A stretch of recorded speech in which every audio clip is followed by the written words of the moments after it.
Hey people, welcome back to the channel. This is a story in which Naruto is Madara's and Hashirama's grandson and is very OP and smart. Don't forget to like and subscribe if you enjoy the video.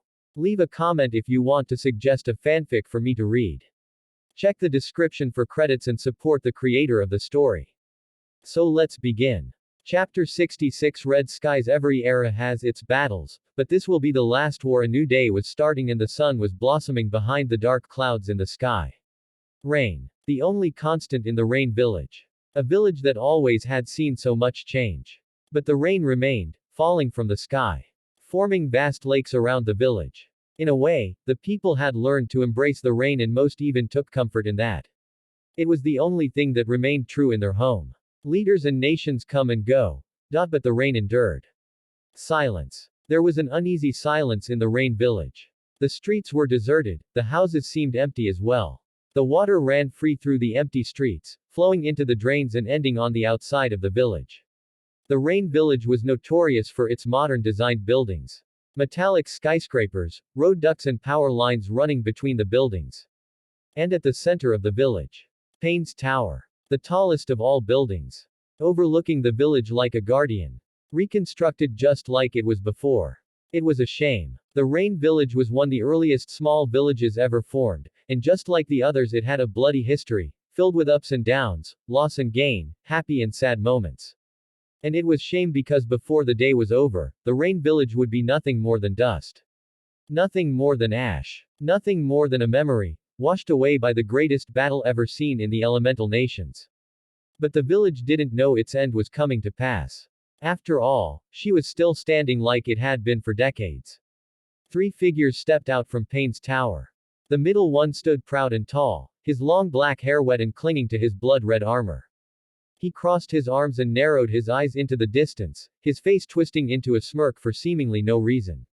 It is time, Madara commented, watching a lone figure in the distance appear out of nowhere, standing a good distance from the village. By his side stood a man who wore dark blue pants with a blue cloth hanging from halfway up his stomach to his knees. He also wore black arm guards that covered his forearms and stretched up to reach his upper biceps. He also wore a purple rope belt around his waist, tied in a bow, in which he carries his sword. He opened his eyes and the familiar blood red of the Sharingan flared to life. I have no interest in your war, the figure said, turning to face him. A young face, marred by cracks and darkened sclerae. Markings of the Edo Tensei. I thought you would be pleased to face your enemies once more, Madara replied with amusement. Your enemies, not mine. Besides, this is not my world anymore, Sasuke snorted, turning back to face the horizon, his eyes darkening. I don't deserve to be here after what I've done. I did not think you would grow a heart, young Uchiha, Madara said. Sasuke was an intriguing Uchiha to Madara. He could see the several traits of the half-blooded line, but this one seemed to embrace his punishment. What do you think, Fugaku? Madara asked, turning to the other figure who had remained silent. Not by choice, mind you. You dare betray me, Madara, Fugaku snarled, having regained basic control over his body. He immediately brought his hands together to form a seal but was quickly stopped in his tracks by Madara. I don't see how I betrayed you, Madara said offhandedly, leaving out the fact that he allowed Fugaku to die after his defeat in Kumo. You were defeated in battle after all, by your son, Fugaku hissed in anger. Something you clearly made no point of informing me about, Madara grunted, closing his eyes in annoyance. You should be pleased by this second chance to defeat Minato, Madara said. No matter how much outclassed you may be, he added in thought with a chuckle. It's starting, Madara said, looking at the figure going through hand seals. The beginning of the end, outside of the Rain Village the outside of the Rain Village was also deserted. The only sound was that of the relentless rain, hammering away on the lake surrounding the city's walls.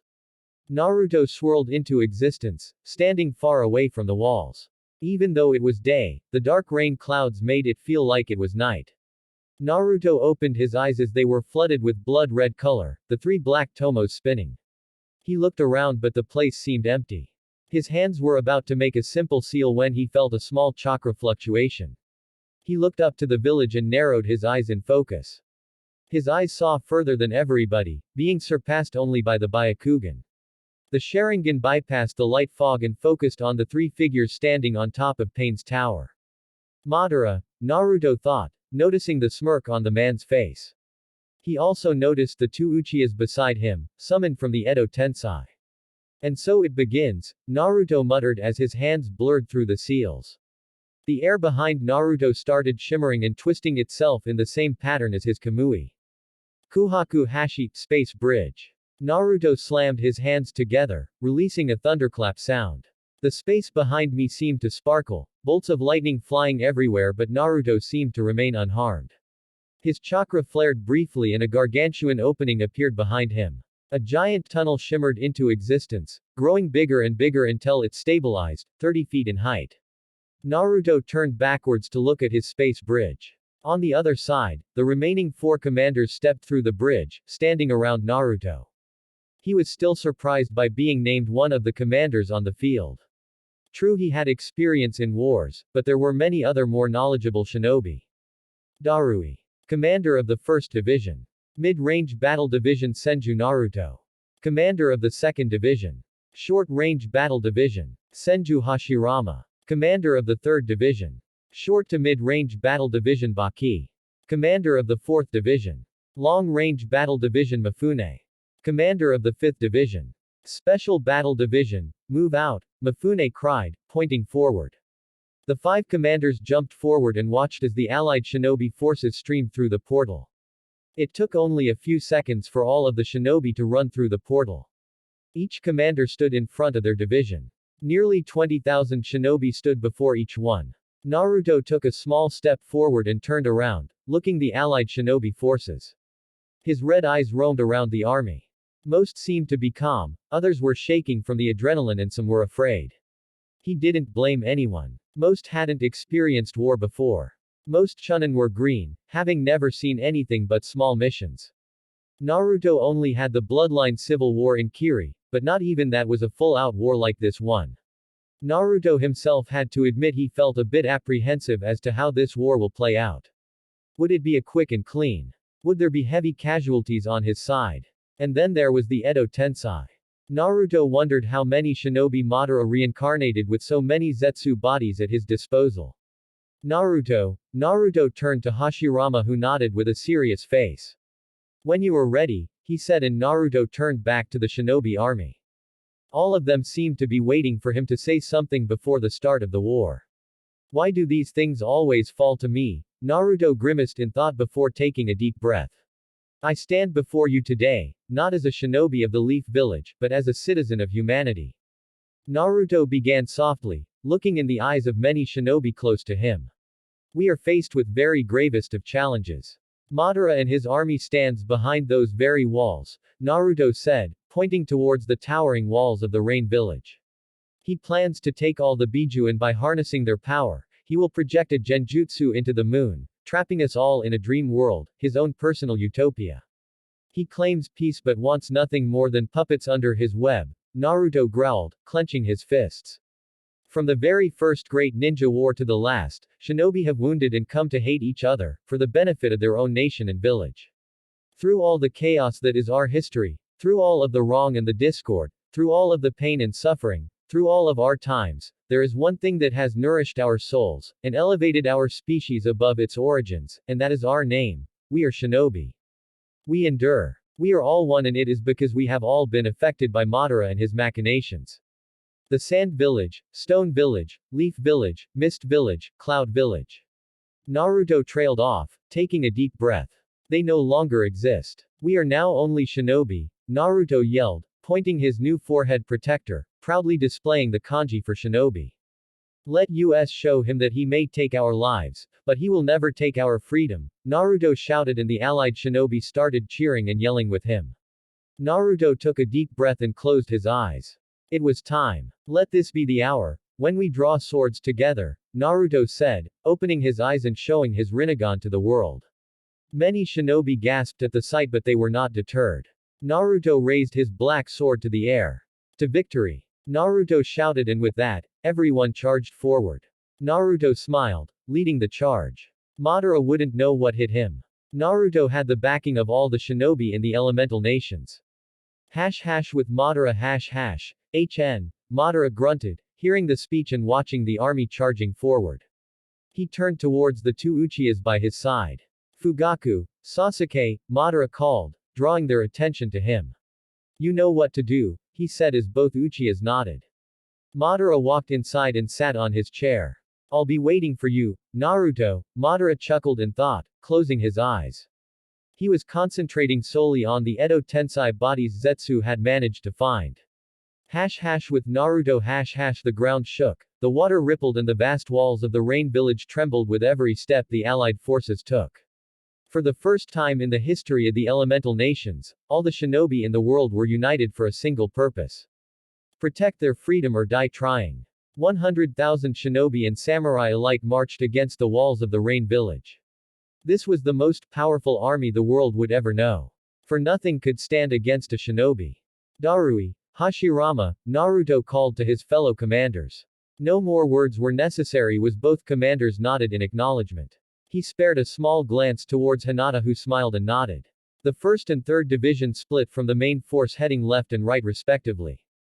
The main force would siege the front gates while the 2 divisions would siege from the other side on the village. Naruto looked up at the sky and saw it sparkle with lightning. Naruto raised his hand, forcing the entire army to stop charging. Kirin, a voice shouted, and Naruto saw the lightning dragon appearing in the sky. Uchiha Kaenjin, Uchiha Flame Formation. Naruto roared, slamming his hand on the water surface. A red dome shimmered into existence, covering the 3 divisions in the blink of an eye. The dragon roared and plummeted downward, crashing against the barrier. Many shinobi ducked instinctively while everyone else shielded their eyes against the blinding light. The lightning attack quickly dissipated against the barrier. The red defense sparkled slightly before disappearing from view as the shinobi regained their focus. Sasuke, Naruto said, noticing a single shinobi drop from the high walls of the rain village and landing on the water down below. Hundreds of white Zetsu clones also started emerging from the water, standing behind Sasuke. Naruto, Sasuke replied neutrally, walking forward slightly. From the wall started dropping several other very well-known shinobi. Among them were Deidara, Kakuzu, Hidan, Nagato, Konan and even Fugaku. They all bore the same Edo Tensei markings and were all adorning the Akatsuki cloak. I see, Naruto replied sadly, looking at the faces of several enemies and friends. Kisame was missing because Itachi had sealed him inside his blade. Perhaps Naruto should have sealed their souls instead of destroying their bodies. Itachi, Naruto called, and the Uchiha stepped forward, frowning at the face of his brother. Sasuke just stared blankly at Itachi. His emotions clearly dampened by the Edo Tensei. You're in charge. Take our forces and proceeded with the plan. Siege the walls and eliminate the Zetsu clones. You are in charge until I return. Leave them to me, Naruto called, and Itachi raised an eyebrow but made no further comment. You heard him. Move. Itachi cried and lead the troops away. Naruto, Nagato sighed while Naruto looked downwards. He dared to summon people who sacrificed themselves for this world to do his dirty work, Naruto growled, his eyes beginning to glow. They call me Shinobi no Kami, god of the shinobi. I think it's time I put my name to work. Today the world will know the full power of Senju Naruto, Naruto said, raising his head and gripping his sword tightly. You think you can take us all out on your own? Hidan laughed while Kakuzu shook his head. Even in death he is an idiot, Kakuzu thought and looked towards Naruto. The blonde stood against them with a look of determination and concentration. Kakuzu for himself would not underestimate the blonde again. My wrath is the last thing you shall ever see, Naruto replied, focusing on a single falling drop of water behind Hidan's back. His Rinnegan glowed and Naruto vanished into thin air, appearing in the place of the drop of water. Naruto placed a hand of Hidan's shoulders, startling every single Akatsuki member who jumped away in surprise. Ninjendo, human path. Naruto called out, gripping Hidan's soul tightly and ripping it out with no difficulty. Hidan crumbled to the floor. A single Zetsu clone surrounded by dead leaves. The Zetsu clone began to sink deep into the water and the remaining leaves dispersing in the water surface. Madara's actions have no bounds. I will not delay this war to further the losses on my side, Naruto stated and charged forward. Kaiten, Zukoku no Jutsu, Cranium Carver. Naruto looked up, seeing a pressurized fireball charging against him. He raised a single arm when another voice shouted.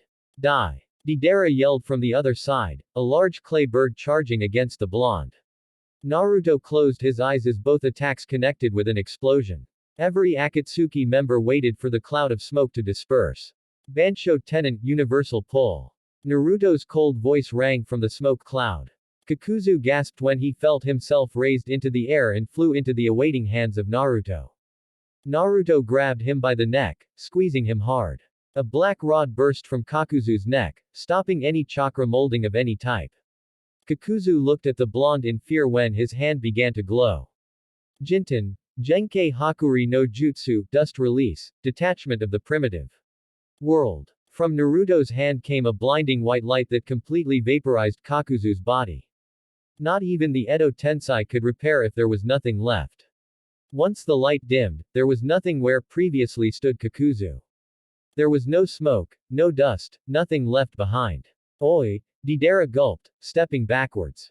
His face contorting into one of pure horror. That was the old man's technique. Naruto turned his head to face the only blonde in the Akatsuki. His eyes glowed. Stop it, Deidara shouted desperately, clutching to his head but unable to look away from Naruto's Rinnegan. Get out of my head, Deidara yelled as he started scratching his head in despair. Shinra Tensei, Nagato unleashed a pulse, forcing Naruto to end his illusions. Deidara fell to his knees, taking deep breaths. Ba ga. Deidara gurgled when he felt something pierce his chest. He looked down to see a pitch-black rod sprouting from his chest. His body trembled from the strain. He looked backwards to his assailant only to see another Naruto looking impassively at him. Jinten, Dust Release. Deidara's eyes widened a fraction of an inch before he too was consumed by light. The Naruto behind Deidara burst into smoke and the remaining four members turned to the original. Sasuke, Nagato and Konan deserve to go easily into the afterlife. But you Fugaku, you deserve to suffer for everything you did in your life. My father let you go out easily, Naruto stated. Fugaku replied, crossing his arms. I underestimated you. To think you would possess the Rinnegan. It never once crossed my mind, Fugaku chuckled, stepping forward. It's going to take all four of us to take him down, Fugaku warned. You may want him dead but we are forced to fight. Do not expect help from us, Konan answered as her body started dispersing into thousands of paper tags. Sasuke activated his Susanoo and Nagato summoned a bird to help his movements. All four shinobi charged forward while Naruto stood still. I'm sorry, Konan, Naruto said, putting a single hand forward. Kaiten, Naruto began, mere moments before the four shinobi closed in. Goen Rasengan, Great Flame Rasengan. A miniature sun appeared of the blonde's hand before it expanded. Everything in the vicinity was immediately sucked into a maelstrom of spiraling fire chakra. The rain evaporated before it could come into contact with the fire sphere. The fire tornado raged unstopped while Naruto stood in the center of it all, unharmed. Sasuke used his Susanoo to protect himself and fell backwards, his ultimate defense threatening to melt under the heat. Fugaku teleported away with Kamui and Nagato used the Preta path. The only shinobi with no escape was Konan. Once the fire tornado ended there was nothing left of her but a single paper tag, still burning in the air. It finally turned to ash mere moments before hitting the water on the ground. May you rest in peace, Konan, Naruto muttered in thought before turning to the remaining shinobi. Naruto pondered how to deal with the remaining three shinobi quickly. He doubted he could outspeed them since two members had Sharingans and the remaining had a Rinnegan. He could overpower them, but the allied shinobi were not far away enough for Naruto to use more powerful abilities. Kaiten, Genkyu, Great Blaze Ball. Fugaku exhaled a meteor-sized sphere of fire, completely blocking his body from view. Apparently Fugaku was not bothered by collateral damage looking at the proportion of the fireball. Naruto looked backwards to see several allied shinobi fighting White Zetsu. They would get caught in the blast. Kamui, Naruto focused on the charging fire ball, swallowing the whole sphere into his pocket dimension. Just as Naruto finished absorbing the fire, he tilted his head to the side. His hair fluttered as a purple arrow avoided him by a small margin. The arrow sank in the water. He looked over his shoulder to see Sasuke charging with his Susanoo activated. 3 chains burst from Naruto's back. 2 of them wrapped around the skeletal Susanoo and ripped it in half, allowing the third one to wrap itself around Sasuke's waist and smash him hard against the water surface. Amaterasu, Sasuke said, focusing on the third chain as it erupted in black flames and finally broke under the heat. Naruto smiled, but it was too late. He pointed his palm towards Sasuke and fired a pitch-black rod who struck against his chest. Sasuke coughed under the impact and tried to remove the rod, but he couldn't move. The rod was disrupting his chakra.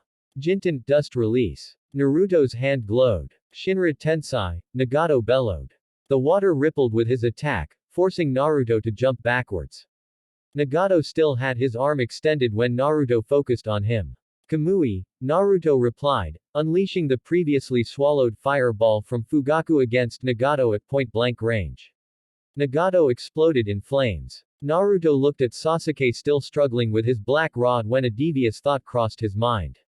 Raikudo no Jutsu, 6 Paths Technique. Naruto muttered, forcing more of his powerful chakra into the black rod.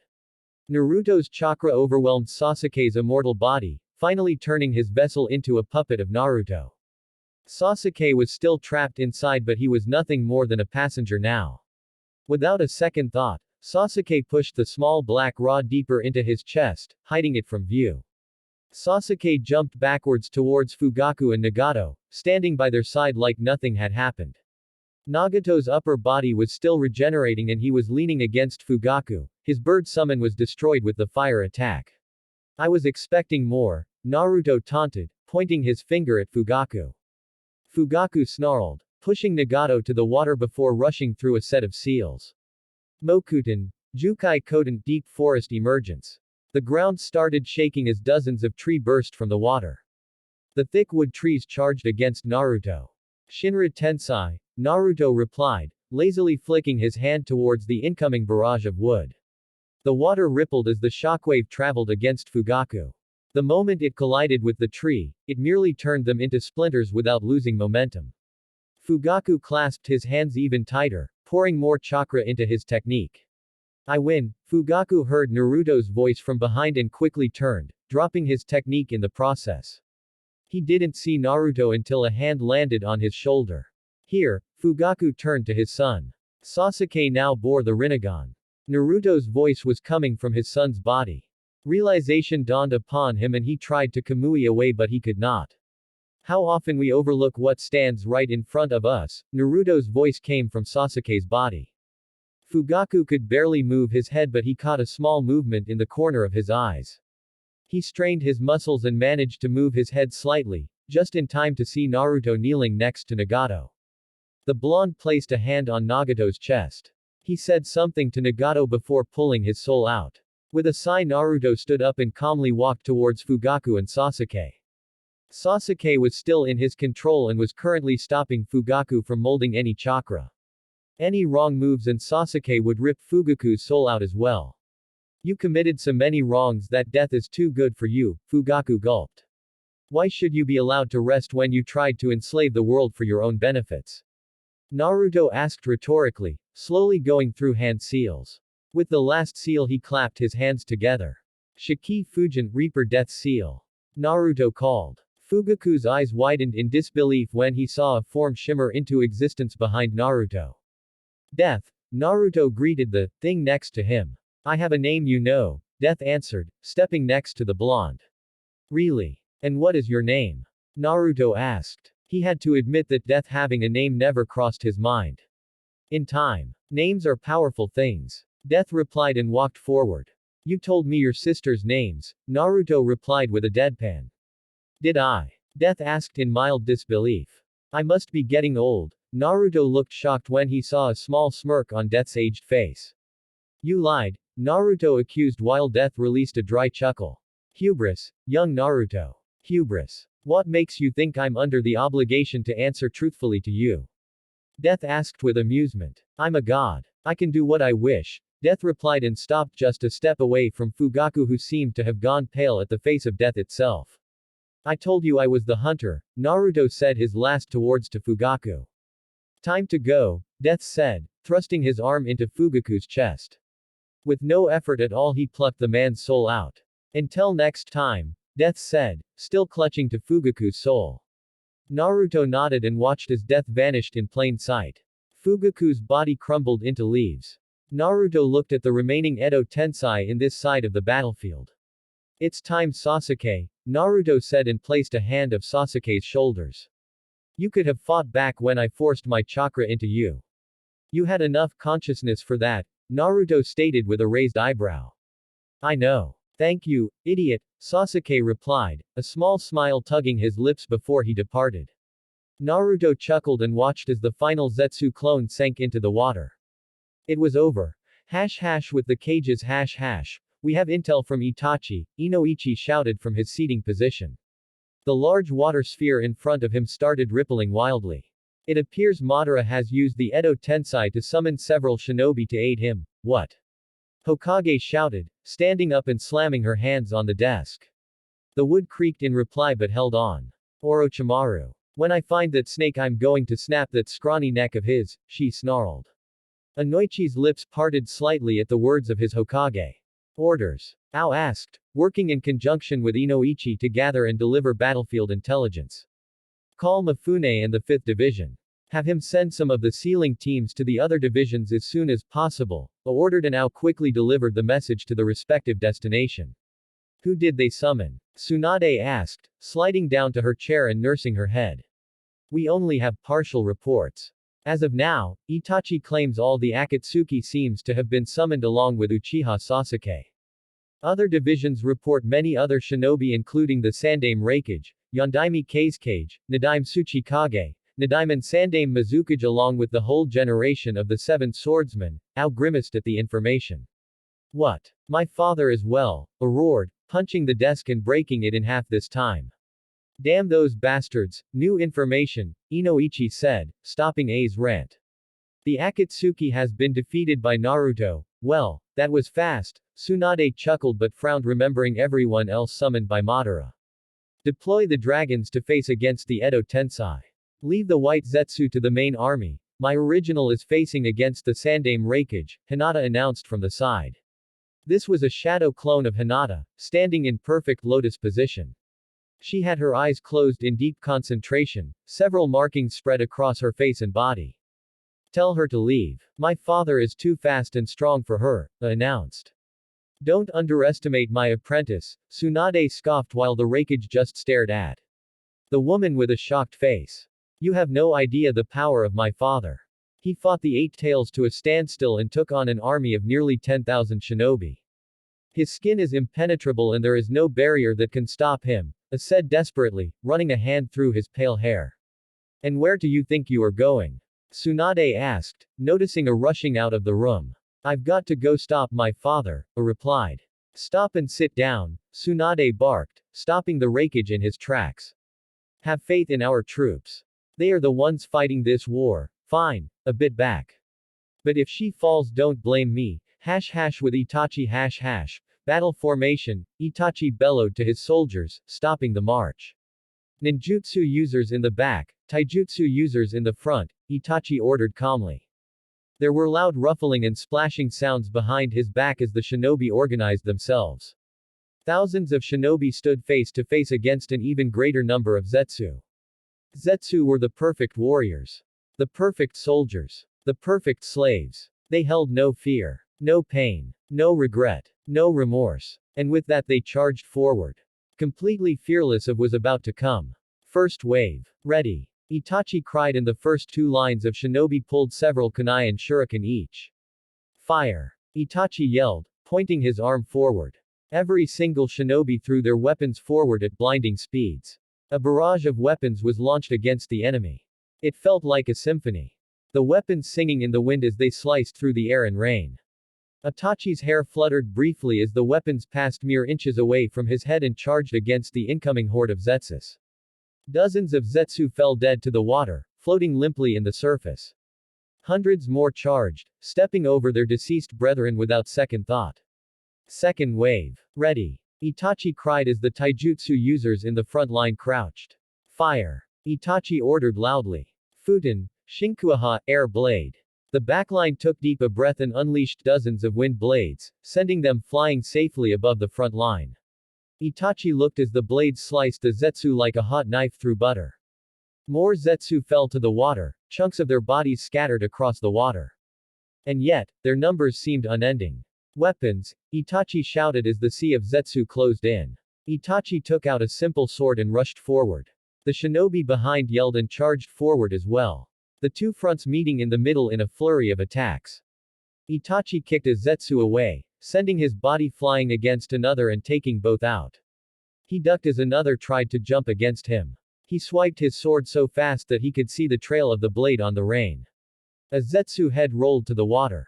Dozens of Zetsu jumped in the air, bypassing the front line and going straight for the ninjutsu users in the back. Kaiten, Gukakyu no Jutsu, Great Fireball Technique. Itachi took a deep breath and released a fireball against the charging Zetsu. The fireball tore straight through the Zetsu, leaving nothing but burned remains on its path. The cleared path was quickly closed by the Zetsu. Itachi heard yelling far more desperate than he liked from the backline. He sidestepped a Zetsu, snapping his neck in the process and jumped backwards. Those fools, Itachi thought in disbelief. The backline was actually using ninjutsu in the middle of the army and was, just from the looks of it, doing collateral damage to their own forces. With precision to be envied, Itachi took out several shuriken and killed 10 Zetsu that were causing mayhem in the middle of the army. The Zetsu crumbled to the floor, each bearing a shuriken embedded deeply in their head. The enemy is out there. Focus. Itachi yelled to his forces. The difference between us and them is that we are one. Together we will win. Itachi's words seemed to have calmed down most of the panicking shinobi. One my mark. 1, 2, fire. Itachi coordinated the combined jutsu. A barrage of fire powered by wind swept through the backline, killing nearly all Zetsu in the area. Itachi remained neutral as the shinobi cheered in victory. They were naive. He knew this was far from over. Wounded shinobi, Itachi shouted to the forces. Expose your wounds to the rain, Itachi bellowed much to the confusion of everyone around. Nonetheless, they followed the orders of their commander in the field. What? A shinobi asked in surprise, noticing the burn he received from all the jutsu mayhem sizzle into full health when it came in contact with the rain. The burned skin replenished itself and retook the normal pink color. Another one removed a kunai from his shoulder with a grunt and exposed it completely to the rain. To his surprise, the bleeding stopped immediately. The flesh around the wound started twisting, refiling itself until the wound was nothing more than a small scar on his shoulders. And even that was quickly disappearing until nothing but smooth, pink skin remained behind. What is this? The shinobi asked in disbelief, gently moving his shoulder. He quickly realized that he had no lingering pain from it. It was perfectly healed, something that would take days to fully heal, even with access to trained medics. Senpo, Sen Iyashino Aim, Sage Arts, 1000 Healing Rains. Itachi replied. Hinata's ultimate healing jutsu, surpassing Tsunade's own vast healing network. Hinata used the rain instead of slug summons. This way, Hinata was able to reach everyone in the battlefield at the same time. There was no escaping the rain. Itachi felt a couple larger chakra signatures approaching quickly. Sealing teams, Itachi called and moved to fight the Edo Tensei, whoever they were. With the 3rd Division Mokuten, Mokuryu no Jutsu, Wood Dragon. Hashirama called out, a large wooden dragon rising from the ground and sweeping the front line of Zetsu, killing them by the dozens. Hinata, Mito, Hashirama called from the front lines. He watched as Hinata charged into the middle of a Zetsu pack. 2 bones jutting out from her palms. She seemed to barely scrape the Zetsu, but he was seeing it with his own eyes. Zetsu were crumbling to ash everywhere around her. Mito on the other hand was standing in the air, 2 white wings made of paper attached to her back. She looked like an angel. She is so pretty, Hashirama thought fondly, forgetting about the war for a moment. Even Madara had acknowledged her beauty. And that was saying something from someone who hated anything related to Senju. Mito was unleashing paper bombs and other defensive and offensive seals. He had never seen someone so good in the sealing arts. In fact, Mito was the only battle sealing mistress in Konoha. Her offensive and defensive capabilities were always based around seals. She barely used ninjutsu or genjutsu. Sealing trap. Obliteration. Mito pointed her arms towards the incoming wave of Zetsu. 6 paper tags flew against the enemy and quickly surrounded the Zetsu. The paper tags stopped their progress and simply hanged midair, forming a perfect circle around dozens of Zetsu. Activate, Mito said, forming a single seal. The battlefield was lit on fire as the paper tags glowed and everything inside the circle was destroyed in a loud explosion of fire. Watch out, Hashirama yelled, startling Mito for a moment before she quickly turned around only to come face to face with an Edo Tensei. The shinobi extended both arms forward, standing right in front of Mito. Jinten, Genkei Hakuri no Jutsu, Dust Release, Detachment. Of the primitive world, the mummy lookalike shinobi said before the sky was enveloped in white light. No, Hashirama snarled, his face becoming covered by blood-red markings instantly. He clasped his hands together and the ground shook from his anger. A large wooden statue rose from the ground, raising Hashirama into the air. The wooden statue reared back before punching the shinobi and sending him flying into the ground.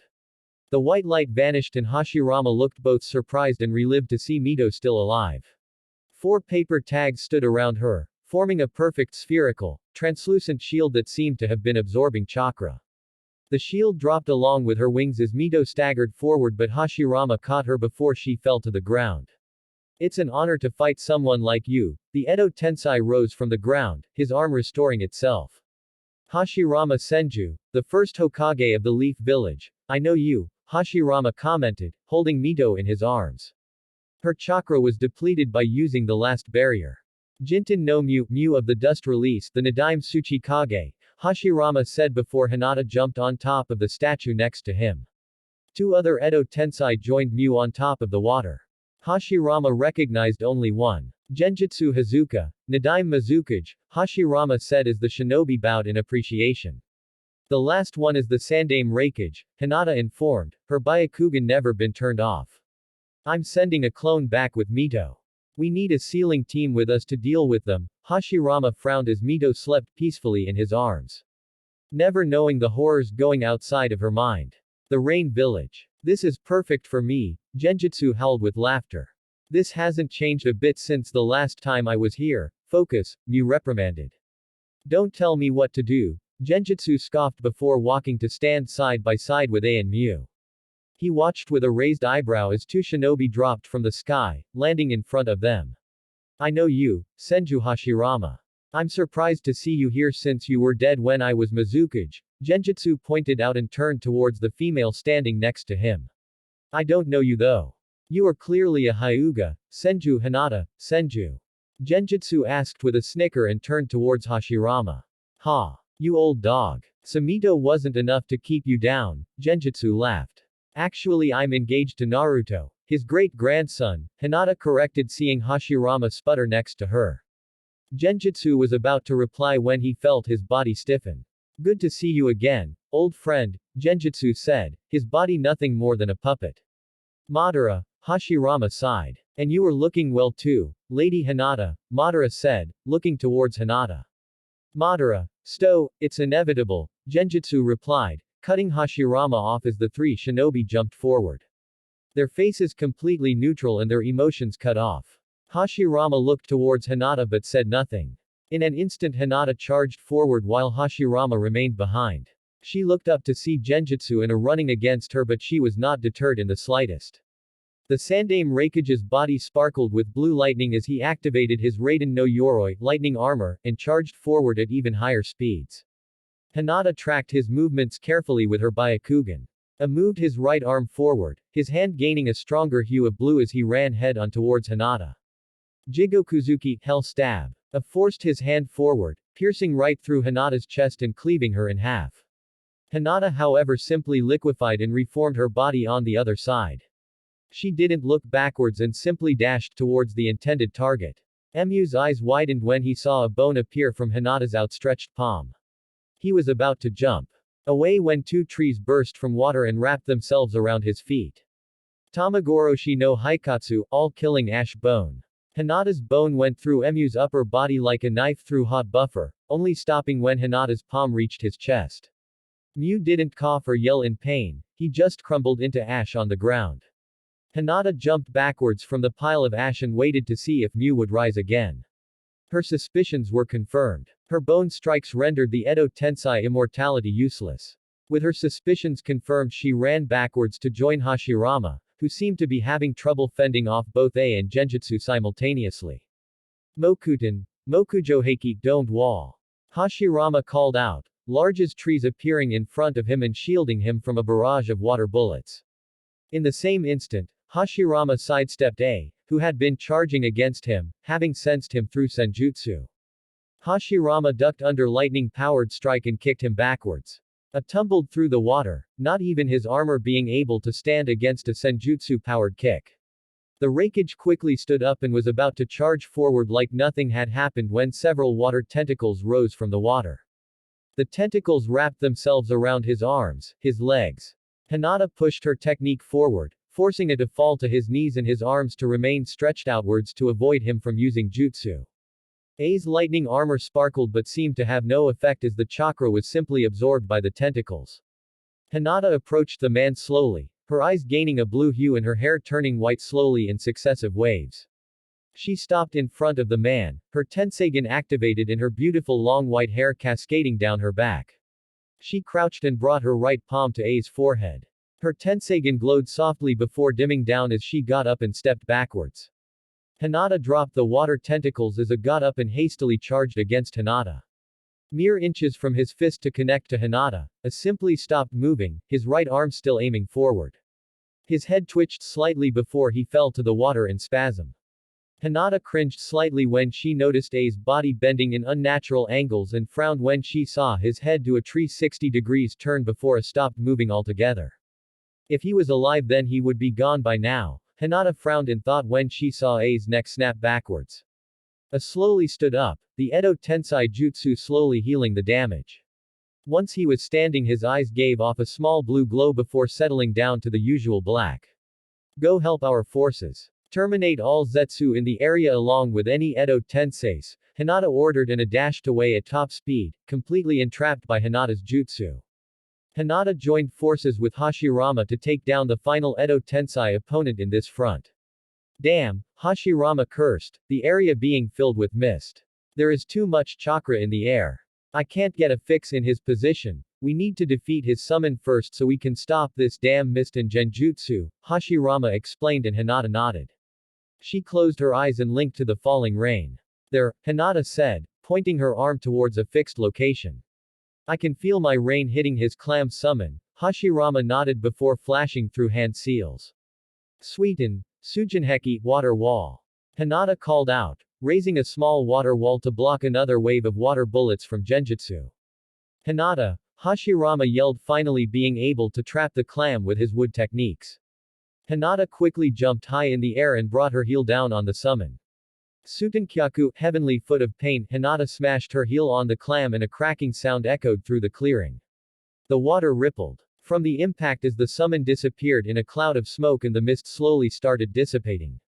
Mizu Fusen no Jutsu, water balloon.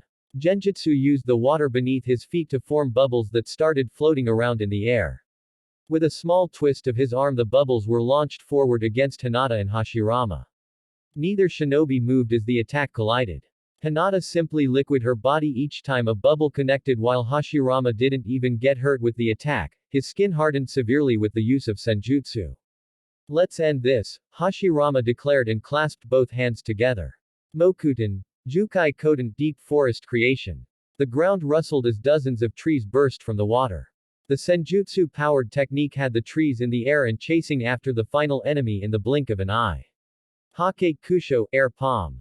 Hinata cut the remaining escape path for Genjutsu as he trapped in the trees and restrained from any movement. Hinata quickly launched a bone at the Edo Tensei and disintegrated his body, finally defeating the enemy. With Jiraiya's company #, will you be quiet? Jiraiya growled at the purple-haired Kunoichi crouching next to him. I still wonder why Kakashi married you. I suppose he liked your personality, Jiraiya said, looking at Anko's well-developed breasts. All he got for a response was a smirk. He knew Anko was someone who didn't mind using her body to get what she wanted. I'm just tired of waiting, Anko replied, flicking a single strand of hair away from her face. She looked at the remaining members of her little infiltration squad, Senju Tobarama, Hyuga Neji and Aburame Shino, but all she got were blank looks. Cowards, she muttered beneath her breath. We can't rush this. We must wait for the war to be deep in progress before we think of sneaking in, Tobarama explained, looking at the horizon and focusing on the grand walls surrounding the rain village. All right, Jiraiya said, pocketing his portable telescope. Let's move in. Silently. Jiraiya said, stressing the last word. The group moved as whole, running through the vast lakes of the rain village and heading straight for the walls. All around them the war raged on. Kunai, shurikens, swords littered the grounds where the water was not deep enough. As they closed into the walls, they started walking not on water but on the bodies piling in the battlefield. They were knee-deeps in Zetsu corpses as they arrived near the walls. We have a problem, Neji said, stopping and narrowing his eyes at the walls. The village is surrounded by some type of chakra dome. Jiraiya frowned at Neji's words and chucked a kunai against the concrete walls. He expected the kunai to hit the wall and remain stuck. Instead it simply bounced backwards, producing small ripples originating from the point of impact. Well, Jiraiya sighed. That is going to delay us. Not necessarily. Tobarama disagreed and approached the wall, placing a single hand against the shield. Once more the shield rippled upon contact. Can you see any type of seals on the walls? Tobarama asked, wondering where the shield was being generated. Can't. The shield is too bright for my Byakugan. I can't discern anything accurately, Neji said, switching off his dujutsu for the meantime. Shino, Tobarama called, but the shinobi in question nodded in negative as well. This complicate things if we can't get a fixed location on the central core, Tobarama explained, thinking how to disrupt the field. Maybe we can slip past it, Jiraiya offered. How about we call Naruto? Neji suggested, crouching next to Shino and Anko. He can simply walk through the barrier and place a marker inside, Neji explained his solution. He couldn't do much other than bounce ideas back and forth. We can't rely on Naruto. He's busy with his own battles, Tobarama criticized the young shinobi next to him. It's obvious that he hasn't reached the walls since the barrier still stands. Perhaps we can bypass it, Tobarama said and turned to Jiraiya. You have been here before. What is the thickness of these walls? Tobarama asked, looking at the thick concrete walls. He tried punching the walls and estimated the thickness by the sound, but all he got was silence because of the shield. I think around 10 feet, but let's make it 15 to be sure you don't land us inside the walls, Jiraiya commented, rubbing his chin as if to help jog his memory. Damn it. That is really close the maximum limit I can arrive near the marker, Tobarama cursed beneath his breath. The Hiraishin, flying thunder god, allowed some flexibility on where the user arrived at the marker. But it was still limited on the distance to the marker itself, and 15 feet was pushing the line on Tobarama's skill. Use my chakra, Isobu said, and Tobarama found himself on his dreamscape, looking at the giant turtle in front of him. Tobarama said nothing and simply nodded. He walked forward and bumped fists with the turtle. On the outside, his body was enveloped by a shroud of bubbling red chakra with 3 tails waving wildly. 4's chakra arms shot from his body, each one grabbing a different teammate. Tobarama took a single kunai and dropped it to the ground. The marker glowing softly. Hiraishin, flying thunder god technique. Tobarama and his team vanished in a flash of red chakra. Tobarama groaned and pushed his and Isobu's mixed chakra through the technique, straining his ability to the maximum and teleported as farther as he could from the marker. Inside the rain village there was a bright flash of red as 5 shinobi appeared out of nowhere and collapsed to the ground in a heap of tangled limbs. Everyone good? Tobarama groaned as he got up, extending a hand to Neji who was nearby. Yeah, was the general response along with some grunts and growls, mostly from Anko who seemed to land awkwardly on the ground. Excellent. Let's move, Tobarama said and stepped forward only to find some resistance. He looked backwards only to see a piece of shirt trapped inside the walls of the rain village. Way too close, Tobarama gulped and thought, ripping the piece of shirt and leaving it behind, trapped inside the wall. Neji, Tobirama said, and the shinobi nodded. Byakugan, his eyes flared life, several bulges appearing around his eyes. Neji quickly roamed through the city, searching every house, every room, every closed-in space he could find. There are Zetsu everywhere in the streets. However, the rain shinobi and other civilians seem to be in some type of stasis in their homes, Neji said in surprise. Stasis? Jiraiya asked, thinking he misunderstood. I mean, they are all sleeping. Every single man, woman and child. Neji replied. Shino, can you confirm? Tobirama asked and Shino nodded, lowering his arms as the bugs receded back. That can either be a good thing or a very bad thing. What about Madara? I am searching. Madara is at the top of that tower, Neji said, pointing towards Pain's tower in the middle of the village. He seems to be concentrating. I think he might be controlling the Edo Tenseis from there, Neji explained. Let's go stop him then, Enko stated and started walking forward. Stop, Tobirama said in a cold, serious voice. Enko shivered at the tone and turned backwards. You have no idea the extent of Madara's power. Only Naruto can defeat him. Let's focus on finding where the Zetsu are coming from and disabling this damn barrier before evacuating, Tobirama ordered and Enko nodded in reluctance. Even if Madara was so powerful, she still wanted to go at him. Impossible, Neji said in disbelief. The Zetsu keep coming. Madara seems to using a couple of Edo Tenseis to feed chakra into some statue that keeps producing Zetsu. It's like an endless factory, Neji explained, shocked to what he was seeing. Zetsu kept pouring out like an assembly machine. Priority number 1 is disabling the production. This statue, describe it to me, Tobirama stated, considering for a moment an endless army of Zetsu. It looks like a giant brown-colored humanoid. It has 9 eyes and both hands are shackled together, Tobirama finished and Neji nodded. Tobirama receded back into his mind and found himself once more standing in front of Isobu. I need to talk to Naruto, Tobirama said. Isobu nodded and focused on linking with Kurama. A side effect of having the Biju sealed was that allowed the members to communicate to each other mentally. What do you need? Naruto's voice ranged in Tobirama's head. Madara is still making Zetsu. I need you to summon the Gedu Mizu to stop the production, Tobirama explained and felt Naruto nod in acknowledgement. Neji, keep looking at the statue, Tobirama said and Neji nodded. He kept looking at the statue in the general vicinity until he saw the statue disappear in a cloud of smoke.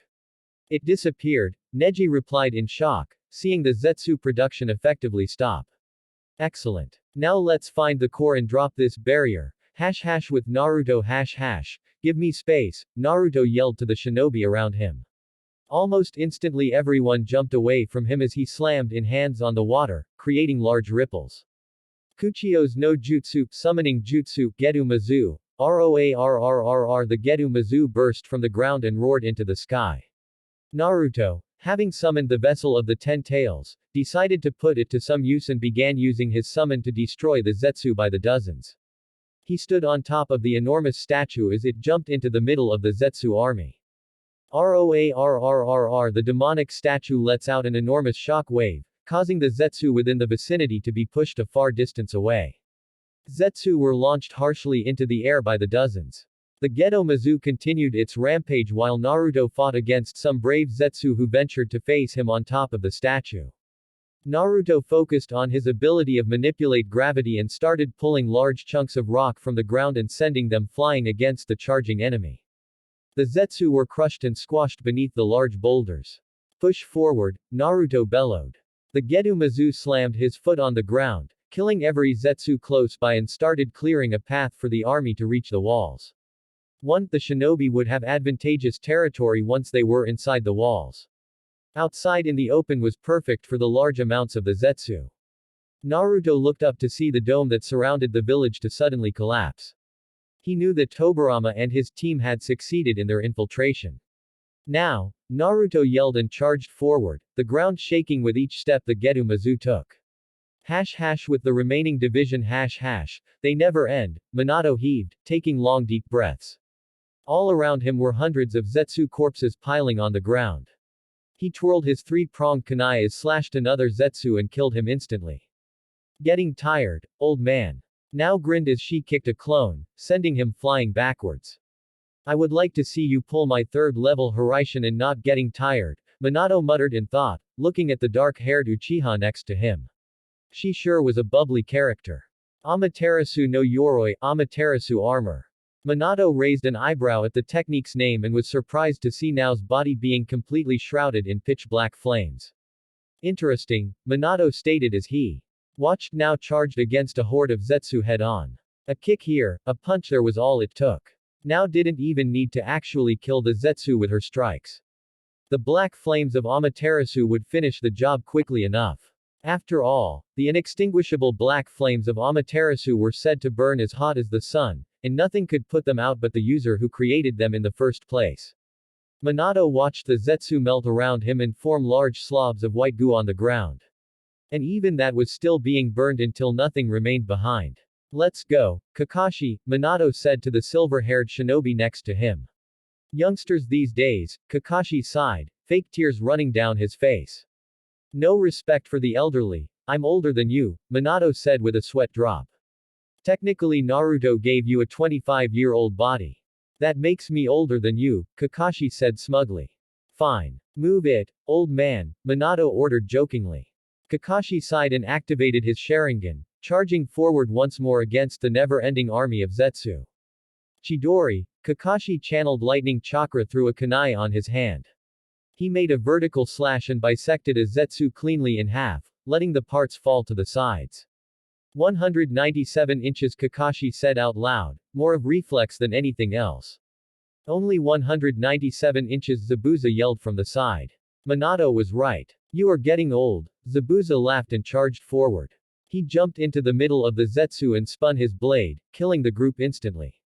My! A voice yelled from the back, making Minato, Zabuza, Kakashi and Nao turn around. To their surprise they found Hinata walking towards them calmly. Soarabi no might bracken dance. Hinata bellowed and the ground shook. Thousands upon thousands of bones broke through the ground. Wave after wave of bones charged against the enemy, impaling any Zetsu standing and slaughtering everything in their path. Everyone just stared at the forest of bones in front of them, Zetsu hanging limply from the bones, impaled through the chest. To further their shock, each and every single Zetsu was turning to ash and dropping to the ground in a pile. It took only a few seconds for hundreds of Zetsu to be reduced to nothing more than a blanket of ash covering the battlefield. Hinata, Minato replied, still shocked to see the wave of destruction. Tobirama and his team have breached the walls. We need to push forward, Hinata said, stopping near the shinobi. Naruto is already inside the walls and making his way to fight Madara. The city's evacuation is already under progress, Hinata explained. We can fall behind, Minato said and everyone agreed. Look out, Kakashi yelled. He saw a figure moving fast towards Hinata, even to his Sharingan it was a blur. Kakashi and everyone else was about to step in and kill the Edo Tensei when Hinata raised a hand in a stop motion. I injected a chakra parasite in his system. This Edo Tensei is under my control, Hinata explained as the Sandaime Raikage stopped next to her and simply stared blankly ahead. Are you sure? Zabuza asked with caution. The Sandaime Raikage was no pushover, he warned, his eyes trailing off to the Edo Tensei. Hinata simply nodded. Hinata made a head gesture and the Edo Tensei charged ahead at blinding speeds. Let's end this, Hinata said and everyone charged forward to exterminate the remaining Zetsu. With the cages Tsunade-sama, Shizune yelled, pushing the doors open and running into the room. What? Tsunade asked, jumping slightly from the surprise. The Z-virus is ready for deployment, Shizune said, out of breath. It's a bit late but better late than never, Tsunade said, walking around the table and heading towards Shizune. Kill rate? She asked, looking at the small vial. 100%, Shizune replied. With a smile. As a precaution, we should to pull Hashirama out of the field. Since the Zetsu clones are based off Hashirama's body there is a chance this virus could affect him as well, Shizune explained and Tsunade nodded. Hinata, Tsunade said and walked towards the sitting clone of Hinata. You are up, the clone nodded and stood up. Kuchio's no jutsu, summoning technique. 10 clouds of smoke erupted in the room. Once the smoke disappeared, the 10 dragons stood circling Hinata. The dragons had grown heavily in the last few months, now in their teenage years so to speak. Each dragon now had a wingspan of at least 16 feet and an approximate length of 12 feet. You know what to do, Hinata said, and every single dragon nodded before flying out of the window. With Naruto the 10 dragons flew above the village, dispersing the Z-virus in large quantities above the city. While invisible to the naked eye, the sheer quantity of the virus being deployed seemed to swallow the village in a poisonous cloud. All around the Zetsu stopped being able to walk and simply fell to the ground, shaking and twitching until they stopped moving altogether. With the Zetsu permanently killed, the remaining Edo Tensei being sealed and the Rain Village being evacuated, there was only one thing left to finish this war. Naruto was running up the stairs in the Pain's Tower, hoping to reach the top floor as quickly as possible. His heart pounding in his chest. This was it. The final battle. Naruto heard Hinata's voice from his mind. The city is evacuated and we are pulling out. See you soon. Naruto heard the small stutter in her voice but nodded nonetheless. He couldn't. Naruto finally reached the top floor and stopped in front of the metallic door separating him from the final enemy. He placed a hand on the door, feeling the coldness of the metal as he slowly pushed the door open. He was greeted with darkness with the single exception of a pair of glowing silver eyes at the back of the room. So you finally came, Madara said, and Naruto could swear he saw the man smile. It's over, Madara. You have lost, Naruto said, but Madara simply smirked and raised from the chair. We have different definitions of losing, Naruto, Madara said, walking forward and stopping a few feet from Naruto. From behind Madara stepped 5 Edo Tensei that stood next to him. The 5 Jinchuriki that were captured, were now part of Madara's 6-path technique. You are missing one, Naruto commented, seeing only 5 Edo Tenseis. Madara only laughed before a predatory smile reached his lips. Shall we dance? Chapter 67 Clash of Gods. Kurama. That was the name the old man had given him. It was lost to time. Kyuubi no Yoko, the 9-tailed demon fox, was the name the humans had called him for centuries. He didn't blame the humans for calling him that. He supposed he earned the name in the end for what he had done. People of the old world had called him a natural disaster, appearing suddenly out of nowhere to attack areas that had been breeding the darkest aspects of the human nature. They were not wrong. Kurama and his brothers had drifted away once Hagoromo and Ashura had passed away. He had chosen to honor his father's wishes and continue his work through his immortal life. He was a being of pure chakra, pure energy. He would not age, get sick, and he could not be killed either. Trust me, many people had tried when he attacked. The first few years after Hagoromo's passing he simply wandered the land. Ashura was taking care of everything. But then he passed away and his descendants fell very short of their ancestors' wishes. They forgot their burden and tasks they should have carried on through their blood. And so, for centuries, Kurama tried to keep humanity on the path his father had given them. Even when humans themselves forgot their very origins. Hagoromo had given them chakra so that humanity could understand each other with no words. Kurama watched as humanity learned to harness their chakra. Each generation carrying on and improving until the gift of chakra was used for war. Humanity had learned to strengthen their bodies and bend the elements with peculiar ease that surprised even him. But even the best of them fell short of his father's abilities. That man could bend chakra to his will like feeble paper. And so Kurama felt compelled to end it. He struck with unstoppable fury, carrying death in each step. He attacked the source of their power, destroying their villages and erasing their knowledge of chakra. But he couldn't do it alone. The world was far too vast for a single being to accomplish. Even for someone like him. And so he asked his siblings to help. Pathetic, all of them. They declined and hid away from the world, claiming that hurting humans was against what father had wished for in the first place. Foolish siblings, all of them. And so Kurama kept doing his work along for centuries on end. Centuries more passed and humanity still hadn't learned. He grew tired of humanity's lack of understanding and so he stopped. He found a mountain and carved himself a small den, so that he could rest for a few years and perhaps when he woke up once more, they had learned something. How wrong he was. He was woken, not by free will, but by humans themselves. Shinobi, ninja, they were calling themselves now. Armed with swords and other weapons they had the gall of charging head on against something like me. Foolish humans. I squashed them all like the bugs they were. How far they had fallen. They carried some forehead protector on their heads. I noticed the symbol but discarded it nearly immediately. Only later on I would realize that was actually the symbol of their village.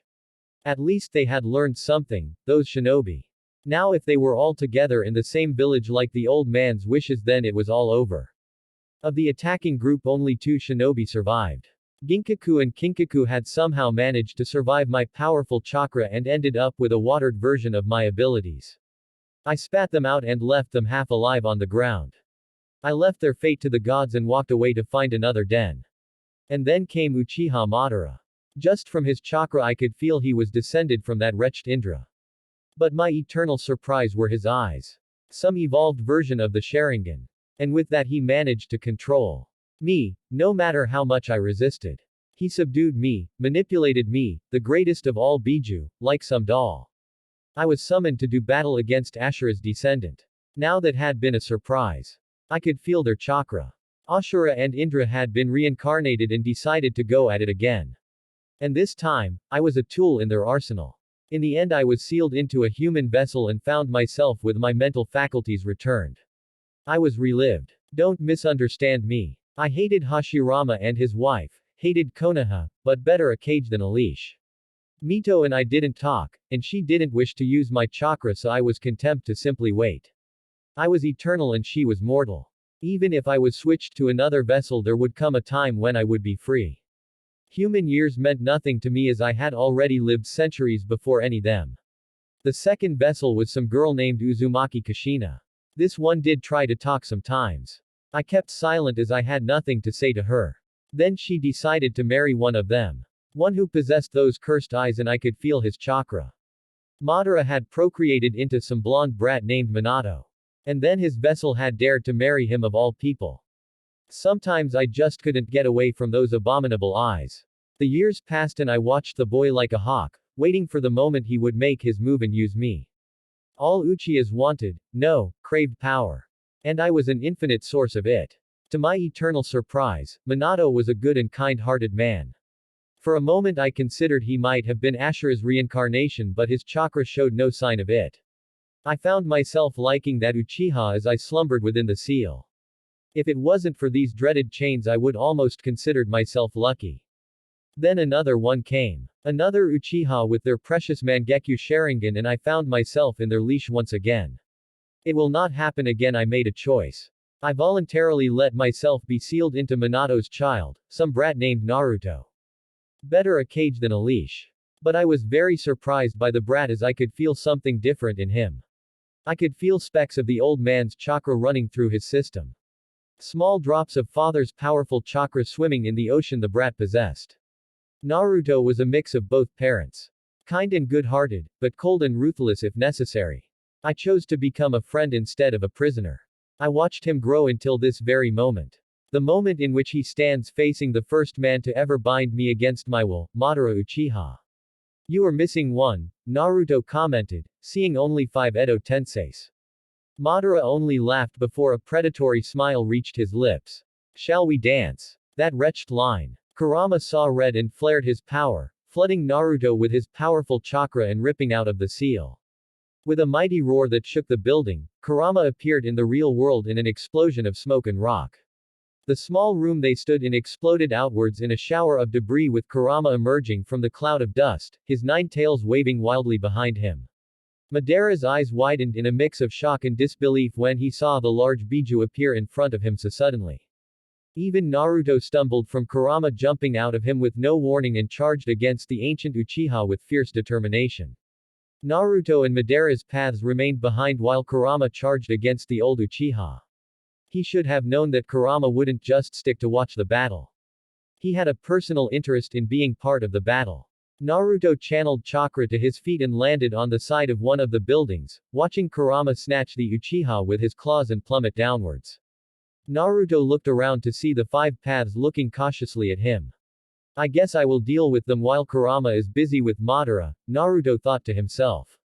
And while he had faith on Kurama's power, he knew the Biju would not come even close to defeating Madara. The Uchiha had too much power, knowledge and experience to be simply defeated in a blast of energy. Naruto pondered on how to dispatch of the paths quickly. Of the 5 paths, he had only known Yugito, and had met Yagura briefly before he killed himself back in Kiri. The first step would be figuring out which was which. Naruto crouched and made a very familiar T-shaped hand seal. 100 clones appeared in a cloud of smoke. They split into groups and launched themselves into the enemies without a care in the world. Han took the clones head-on, sprouting multiple arms and destroying the clones with a mix of chakra blasts and physical attacks. Han, the Jinchuriki of the 5 tails, was the Asura path. Utakata simply ran away from the clones to keep some distance. He placed both hands on the nearby surface and summoned a giant centipede who proceeded to slither around the clones and squash them. The clones managed to take out the centipede and the newly summoned ox before they were destroyed. Utakata, the Jinchuriki of the 6 tails, was the animal path. Roshi engaged in taijutsu with the clones, using his lava-release chakra mode to coat his body in lava. The clones were burned and destroyed and any ninjutsu attack coming against him was simply absorbed. Roshi, the Jinchuriki of the 4 tails, was the Preta path. Yagura launched a wave of water against the clones. They used Kamui to bypass the water wall and charged head-on against the enemy. Yagura kept to taijutsu and showed no sign of using any type of Rinnegan-related abilities. A clone charged head-on and simply phased through his body and appeared in the back. In the end Yagura was overwhelmed by the clones and blown to pieces with a point-blank Rasengan. The final path was Yugito who kept running away from the clones. As the remaining paths dispatched to the clones, they went to protect Yugito from being destroyed. In a matter of minutes all the clones had been dealt with and only Yagura seemed to be reforming slowly on the ground. Yugito quickly approached the fallen path and summoned the King of Hell to fix him in a far faster manner than the Edo Tensei regeneration itself. Yugito is the Naraka path, Yagura for the human path, Roshi for Preta path, Han for the Asura path and Utakata for the animal path, Naruto concluded, narrowing his eyes at the 5 Edo Tenseis. He took a deep breath and his face was covered with red markings, symbolizing the use of senjutsu. Naruto felt no chakra source nearby with the exception of the 5 paths and Madara. How strange that Madara did not choose the Diva path for any of them, Naruto thought in retrospect. The Diva path was the best path for combat and yet, Madara had chosen to not use it. Naruto broke his train of thought and got ready. Nothing more than puppets, Naruto thought, his right hand forming a translucent cube. He flashed to the only path he had tagged with the Hiraishin seal. He appeared behind the Asura path and placed his right hand on his shoulders. Before Han could even react, his body was shrouded in white light and completely vaporized. Naruto triggered his Kamui to slip past a stampeding bull. He twisted midair and channeled chakra into his wrists. 2 shuriken popped from each arm. He imbued them with lightning chakra until they gained a blue hue and started sparkling. With a flick of his wrists, the shurikens were launched and struck the bull, killing the beast instantly and destroying the summoned animal. But Naruto knew these beasts, these summons, these animals, were mere chakra constructs. They weren't truly alive. Without a moment's qualm, Naruto stepped to the ledge of the building. Like a silver-armored specter, he plummeted a full 5 stories toward the stony, unyielding floor of the village.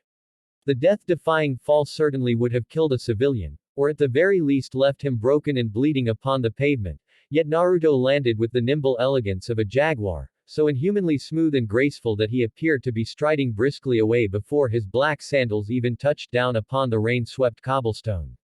He stopped walking as an enemy quickly approached him from behind. Yagura, the human path, was running at full speed against him. He wasn't exactly being quiet, or even stealthy, with his loud steps hitting the water on the floor in loud splashing sounds. The blonde felt Yagura charging but made no effort to turn around to face his opponent. The human path neared ever so slowly. Naruto's eyes glowed and Yagura froze as if he had struck a wall and yet, nothing visible stood in front of him barring his movements. Naruto turned around to look at his captured enemy. Yagura's fingers twitched, showing that Naruto had yet to perfect whatever technique or ability he was employing. Naruto moved to the next step and Yagura's body started to be compressed ever so slowly, almost like a large snake had wrapped itself around his body and started twisting. His arms bent to unnatural angles, bones cracked and the skin burst open, but no blood was spilt thanks to the immortal body of the Edo Tensei. The other paths ran to his help. Shinra Tensei, Naruto whispered from where he stood and watched with satisfaction as the charging paths were blown away with the exception of Yagura who never even moved. Small buildings around him were blasted into smithereens while the large building he had jumped from started collapsing. Naruto raised his right arm towards the falling building, and just like Yagura, the falling heap of concrete and rock froze mid-fall. The 10-story building still tilted and threatening to crush both Naruto and Yagura had stopped as if it had hit the very same invisible wall. Naruto lowered his arm but the building remained the same, frozen in space and time, defying the very laws of gravity. The blonde focused solely on Yagura and kept his technique going forward. Yagura no longer stood on the floor, but hovered in the air. His legs being squashed upwards, his head pushed downwards. His whole body being compressed, squashed like an old vehicle in a car crusher. Naruto's eyes glowed silvery one last time and Yagura was suddenly attacked from all sides and squeezed into the size of a tennis ball. Naruto released his ability and the new ball fell to the ground with a loud thunk sound. He watched as the Edo Tensei started the healing procedure but Yagura left this realm in a blast of white light before that could happen. Gravity manipulation. Why limit yourself to elemental manipulations such as simply pulling and pushing? All things had mass. Why not push and pull, twist and turn, squeeze and stretch?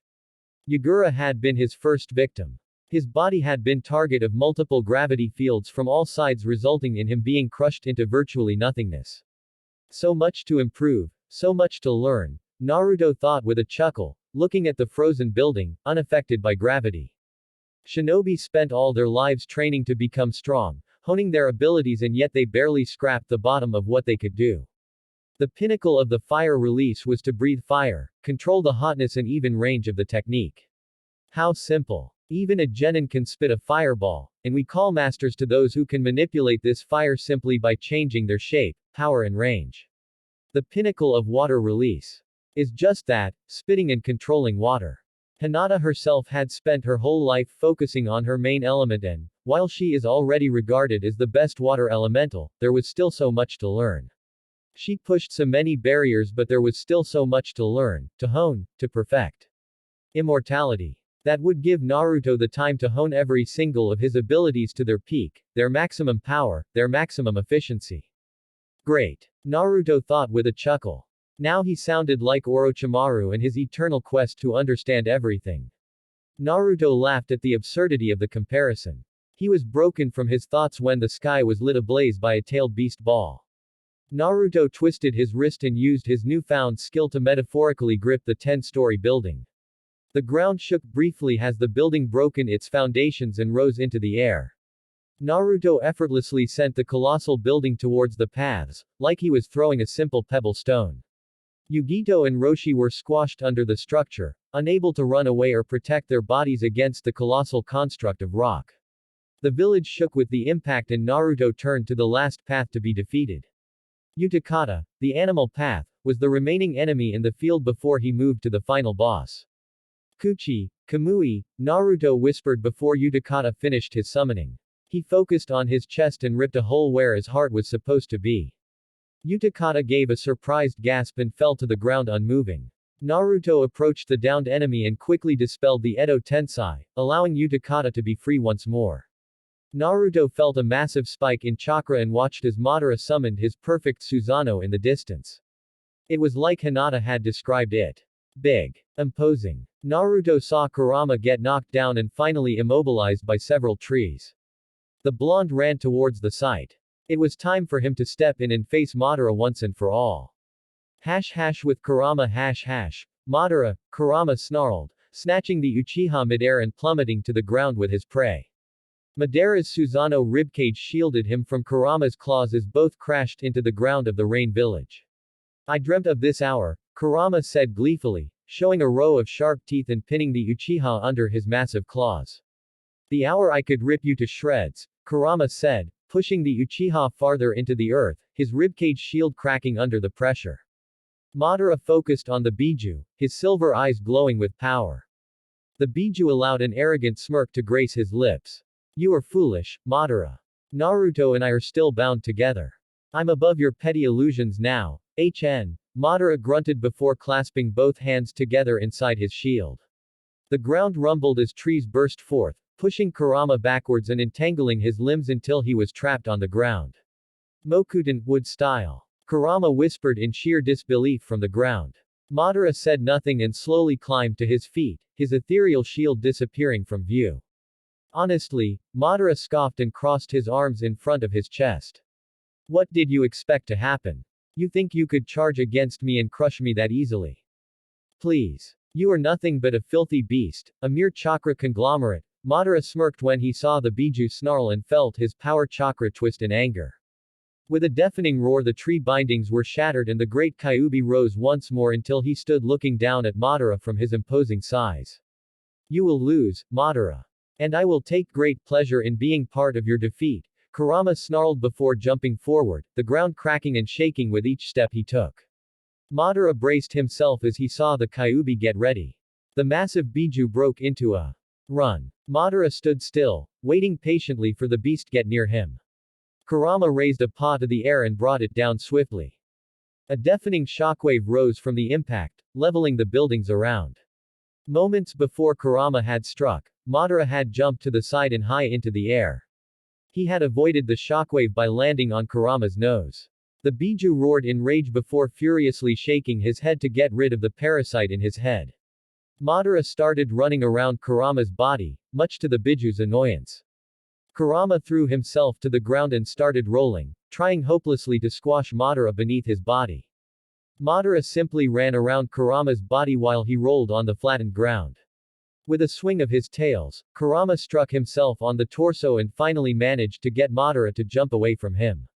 Seeing the Uchiha in the air and without proper ways to outmaneuver, Kurama began charging his ultimate technique. Red and blue chakra filled the air above his mouth as it began converging into a single, menacing dark sphere. Bijuudama tailed beast ball. Kurama swallowed the dark sphere just before a pure reddish energy ball exploded from his mouth, heading straight to the stationary Uchiha. The Uchiha smirked before lazily rising a single hand towards the incoming energy ball. Shinra Tensai, he whispered, and the small pulse hit the energy ball and deflected it. He watched as the ball flew up and exploded in the horizon, filling the sky with a piercing red light, and a mushroom cloud formed not far away. Madara landed on the ground and watched as Kurama charged another attack. He launched another tailed beast ball, this one racing straight towards him and destroying everything in its path. Madara clasped his hands together in a pray sign. Mokuten, Mokujoheki, doomed wall. A wooden dome rose in front of Madara moments before the tailed beast ball connected. The wood screeched under the assault but managed to hold on until the ball was deflected back into the air and once more exploding in the distance. I don't need my Rinnegan. I'm going to make you submit with my strength only, Madara said as he lowered the wooden barrier. His body was shrouded in a bubbling shell of blue chakra. Only two people had the honor of facing this. Behold, my perfect Susanoo, Madara said, and his chakra seemed to roar. With a blinding light, that forced even Kurama to look away, his Susanoo had taken the form of a massive warrior, easily standing above in height when compared to Kurama. Foolish beast, Madara said before the warrior sprang forward and tackled the Biju head-on. The Susanoo wrapped his massive arms around Kurama's neck and wrestled the Biju into the ground. Kurama countered by gathering all his 9 tails and smashing them against the warrior, forcing the Susanoo to stumble slightly. Kurama took the advantage and slipped out of his grasp and jumped backwards to gain some distance. Kurama opened his mouth. More and more chakra seemed to be poured into the attack until the dark ball easily dwarfed the Biju in question. Bijuudama tailed beast ball. Kurama roared and pushed the titanic ball forward. The tailed beast ball charged head-on against the massive warrior who held his ground. The Susanoo bent his knees slightly and leaned forward as the ball approached quickly. Madara opened his large arms and gripped the large energy ball. The Susanoo's feet slid over the ground as the ball pushed backwards while the warrior struggled to push against it. Suddenly, the Susanoo managed to halt the ball's progress and leaned backwards, finally directing the ball into the sky. The sky lit in fire. A light so bright that washed over the entirety of the Rain country and could even be seen by the neighboring countries. Madara regained his footing and turned the Susanoo back to Kurama, who looked with a shocked face towards Madara. Why you deflected my strongest attack with raw strength only, Kurama said, shock written in his face. Madara sneered before jumping forward and sending his right arm forward. Kurama was still shocked, or perhaps he wasn't fast enough to react. Kurama caught a right cross to his jaw, making the Biju stumble from the impact. Kurama shook his head to avoid the dizziness. The Susanoo, however, didn't stop, and continued his vicious assault on the Biju. Another punch to the other side of the face, a sweep of his legs forced Kurama to the ground. The Susanoo rose his foot and slammed it against Kurama's throat, finally pinning the Biju to the ground. He dispelled his perfect Susanoo and summoned several trees to keep the Kyuubi trapped on the ground. The trees wrapped all his legs, his tails, and even wrapped themselves around his snout to prevent Kurama from opening his mouth. You see, Kyuubi, how weak you are compared to me. Madara shook his head in amusement, walking until he stopped and stared straight into the eyes of Kurama. He could see the hatred the Kyuubi bore for him, and the thought alone made him chuckle. You, who have so much pride in your tales, were defeated by a mere human. Pathetic. Rasenshuriken. Madara's eyes widened when he saw the big spiraling chakra ball heading towards him. He quickly jumped backwards only to see that the intended target was not him, but the trees trapping the Biju. Madara grunted in annoyance as he saw the Biju free once more. No time to sleep. Madara's eyes opened instantly to see Naruto standing in next to him, red markings spread across his face and two more spiraling chakra balls in his hands. Rasenshuriken, Naruto replied, unleashing the two attacks at point-blank range. Both Madara and Naruto exploded in a spiraling dome on wind chakra that tore everything in its path. Once the attack died down, Madara stood in the middle of the blast zone, both hands raised signaling that he had been absorbing chakra from the blast.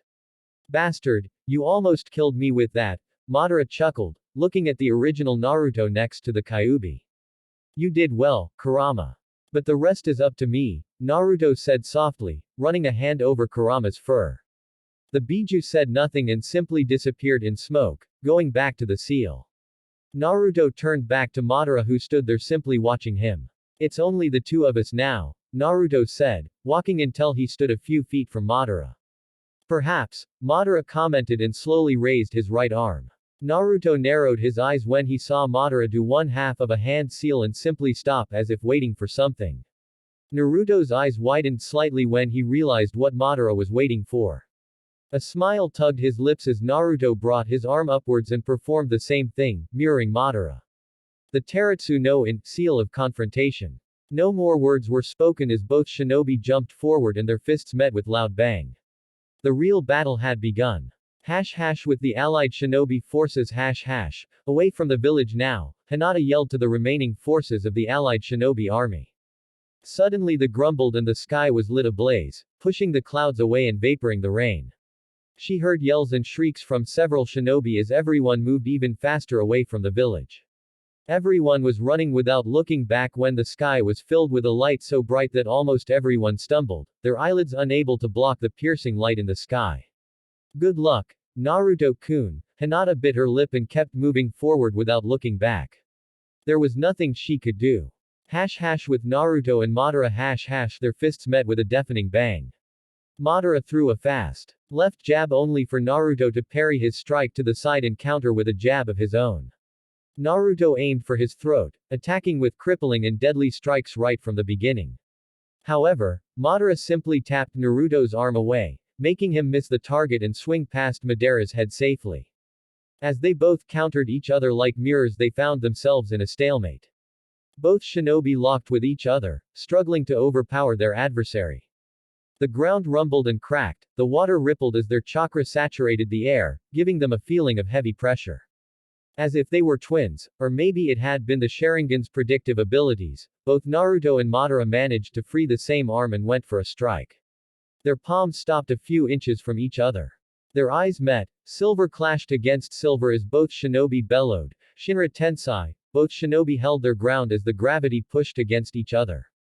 Madara and Naruto poured chakra into their technique as to lose would be a sign of weakness. There would be no finesse in a battle like this. When you reach this level, only power matters. Their fingers moved and twitched as if the slight movement increased their power and control. Their faces twisted into one of deep concentration as more chakra was poured into the push. The ground cracked as they started sinking to the earth, the ground no longer able to support their massive pressure. With one final push they were both blasted backwards. They stumbled through the ground until they regained their footing and once more made a beeline towards their opponent. Moments before their fists met once more, Naruto vanished in a yellow flash. Madara turned and quickly sidestepped as Naruto appeared behind him with a blue sphere in his hands. Madara snatched Naruto's wrist, driving the Rasengan away from his body and retaliated with a right cross. Naruto tilted his head to the side, Madara's fist grazing his cheek. Naruto's free hand sparkled with lightning as he went for the finisher. Madara had one hand busy and had overextended with his other. Reikiri, he thrust his arm only to be met with a silvery barrier around Madara. Gakido, human path. Madara started absorbing Naruto's strike, neutralizing his attack. Naruto's smirk threw Madara off the loop until he saw a pitch-black rod burst from Naruto's extended palm and head straight towards his heart. Madara recoiled out of reflex and shielded his body with his arms. In a burst of chakra Naruto was pushed back as Madara's Susanoo rose to life. Naruto backflipped a few times to gain some distance and stared impassively at his opponent. First blood, he said, looking at the bright red liquid dripping from Madara's arm. The wound seemed long gone but the blood was evidence that Naruto had at least wounded him. Madara didn't seem to acknowledge Naruto and simply stared at his right arm. He channeled a small amount of chakra and a small seal appeared on his skin. I hate Tobirama for inventing that blasted technique, Madara grumbled in thought and absorbed the seal's chakra, permanently destroying it. His heart bat with elation. Hashirama had matched him so long ago, but that was before he had awakened the Rinnegan. Next was Hinata, but even she quickly exhausted herself to match his full power. Only Naruto was matching him fully and sometimes ever surpassing him. It was nice to see his long plans coming to fruition. His hands flew to the horse hand seal. Naruto watched Madara take a deep breath but stood his ground. Kaiten, Goka Mekyaku, Great Fire Annihilation. From Madara's mouth came a sea of fire. The flames charged against Naruto like a dragon. Naruto's hands flew towards the same seal as he replied with the same technique and both flames met. In the middle, the infernos clashed against one another and Madara quickly understood that there would be no winner in this. His eyes glowed and his hands moved to another seal. Enten, Inferno style. Madara's white-hot flames quickly turned as black as night, engulfing everything in their path as they charged against Naruto. The black flames of Amaterasu, rumored to be hotter than the sun itself, melted the rocks. Naruto dropped his attack and charged head-on, running through the incoming flames with his Kamui ability. Madara summoned his black flames and could feel Naruto getting pushed back. Suddenly, Naruto's flames disappeared and Madara's eyes widened in disbelief when Naruto appeared from the sea of fire with his right arm extended forward. Madara reacted quickly and deflected his punch only for Naruto to stare at him. Kamui, the blonde whispered, and the next thing he saw was nothing other than darkness. Madara felt pressed from all sides. He could not breathe, he felt chains pressing around his chest, his eyeballs forced back into his head.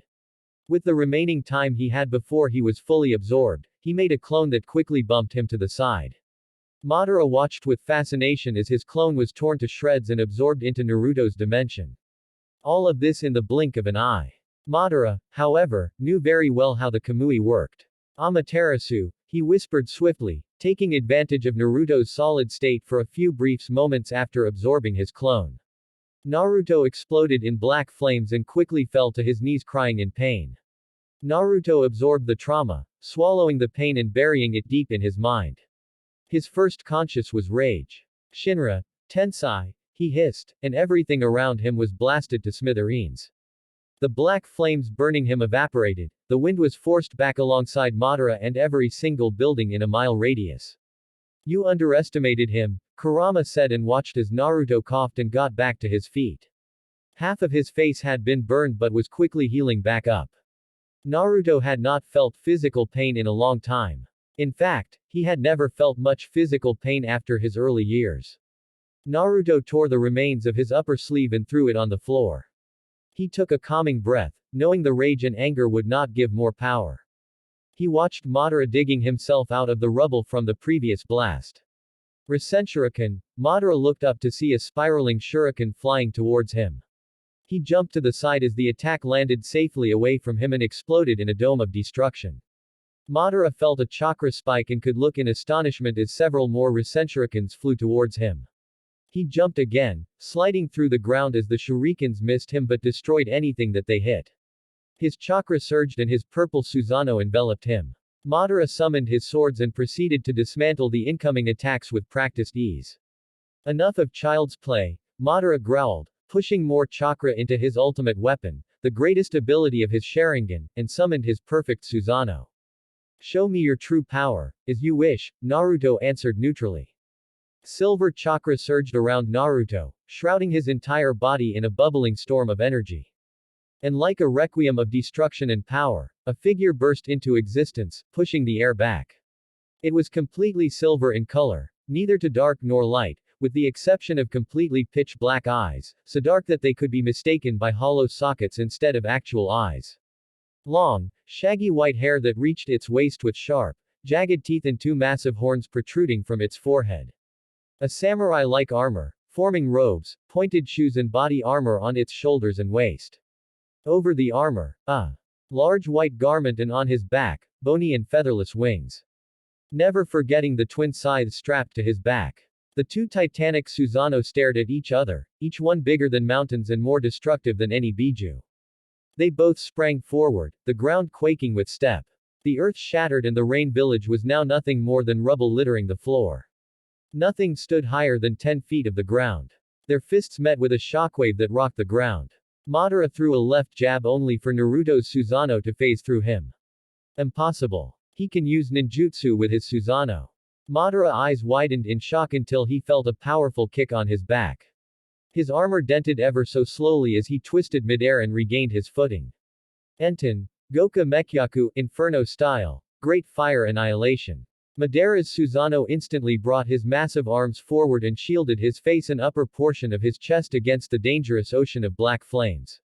His Susanoo fell to one knee.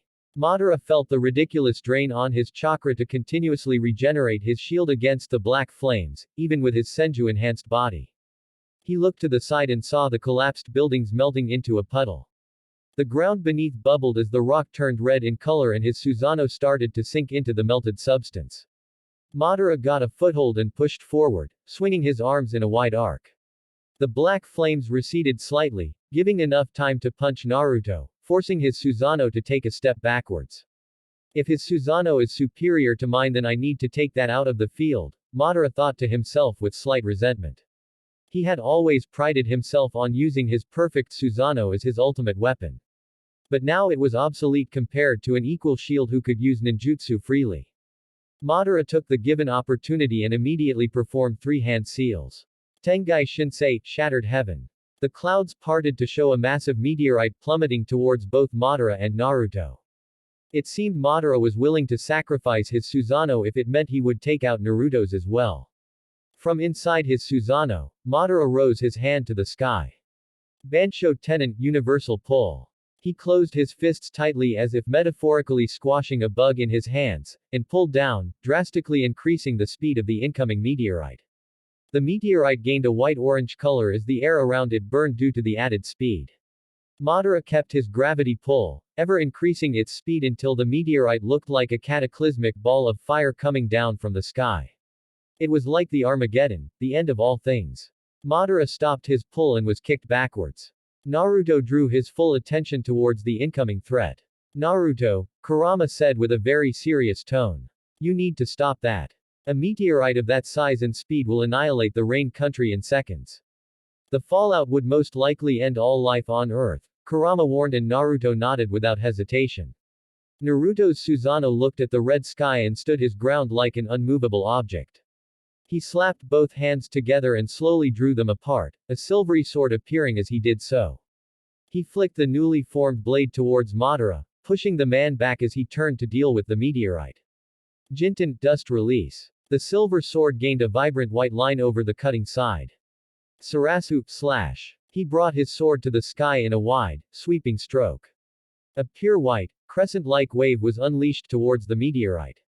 The wave cleaved the meteorite cleanly in half as if it were the easiest thing in the world. Before dispersing, the white wave exploded in a blast of white light, completely disintegrating the remaining halves of the meteorite. The sky was bathed in white light as the incoming doom was permanently halted. This is the end, Naruto said as Madara brought himself to his full height. Naruto quickly absorbed natural energy, boosting his already extremely powerful chakra. His Susanoo started glowing softly, gaining a red hue around his shell and the same red markings adorning its skeletal face. The sky sparkled as Naruto drew in natural lightning for his final attack. Naruto's Susanoo coiled, almost like a snake, and sprang forward leaving a trail of destruction on his step. Naruto's Susanoo blitzed through the ground with unavoidable speed. Madara crossed his arms in front of him and braced himself for the attack. He channeled chakra to his arms and frontal chest plates. The heavens roared with lighting and Kirin burst from the sky and wrapped itself around Naruto's Susanoo fist. Raken, lightning fist. The moment it struck was like a powerful thunder in sky. The lightning and senjutsu-empowered Susanoo punch instantly shattered Madara's crossed arms and turned his chest into fine powder. Madara's perfect Susanoo exploded in a shower of light as if it had been made of simple fragile glass. Once the light dimmed down there was no sign of Madara's Susanoo. However, Naruto's remaining senjutsu allowed him to find him, buried in the ground. Naruto dispelled his Susanoo and dropped to the ground, a wave of dizziness coming over him. I hope you realize that the amount of chakra you used in that would have killed anyone else, Kurama chuckled, pushing small bits of chakra to quickly fix Naruto. Naruto regained his breath and approached the fallen Madara. The man was broken, it was clear as day but he was still very much alive. So much, power, Madara coughed a mouthful of blood as he pushed the rubble away and shakily stood up. I hope you enjoyed my Sharingan's full power. Not even Nagato pushed me to use senjutsu, Naruto commented. Madara suddenly drew his head back and started laughing madly. This is a dance. I can feel my heart hammering in my chest, my blood singing in my veins, Madara yelled before calming down and licking the blood from his lips. I suppose it's time for my trump card. Madara smirked and Naruto raised an eyebrow in interest but was immediately on edge. A trump card of Madara's caliber was to be taken with caution. With the retreating allied shinobi army my god. A random shinobi stuttered, feeling the overwhelming chakra washing over the rain country. He looked over his shoulder in fear and nearly stumbled as he ran from the rain village, or what remained of it at this point. He could feel the intense pressure of their chakra even miles away. He could feel the ground shaking, the shock waves echoing and even had to shut his eyes due to the blinding explosions of energy in the sky. They are not human, he said to himself and could only watch as a meteorite appeared in the sky. This is bad, Tobirama said, looking at his fellow dragons as they ran away as well. We cannot outrun that. If it hits, it's over for all of us, Tobirama commented. Naruto will stop it, Hinata replied with conviction without looking back. In truth she had been watching the combat since the very beginning. Her Byakugan had more than enough range for that. Tobirama worries were cut short when the meteorite exploded in white light. Told you, she replied with small satisfaction. Suddenly she stopped running and froze altogether. Several shinobi stumbled and fell to the ground since she stopped so suddenly. What's wrong? Tobirama asked, placing a hand on her shoulder. Tobirama was blasted back by some invisible force. All around the shinobi stopped running and made a wide circle around her. What happened? Jiraiya asked, hurrying to Hinata's side while Minato went for Tobirama. Don't touch her, Tobirama warned loudly and Jiraiya retracted his hand as if it had been burned. Arg, Hinata brought her hands to her head and started screaming. Her chakra flared pushing everyone backwards. Her hair started flickering between white and dark blue and her eyes did the same pattern between her tensagen and some purplish color. She spiked her chakra even further, enough to start manifesting a purple aura around her body. The shinobi army increased the distance even further and recoiled in a mix of fear and caution. She roared again and her chakra lashed out once more. Bones burst from the ground and nearly skewered several shinobi.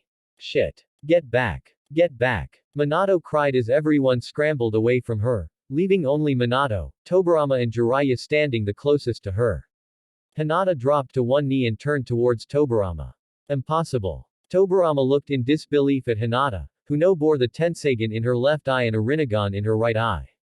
Arg. Hinata roared once more. The ground cracked as her chakra saturated the air and she clutched to her head to try and fight whatever was happening to her.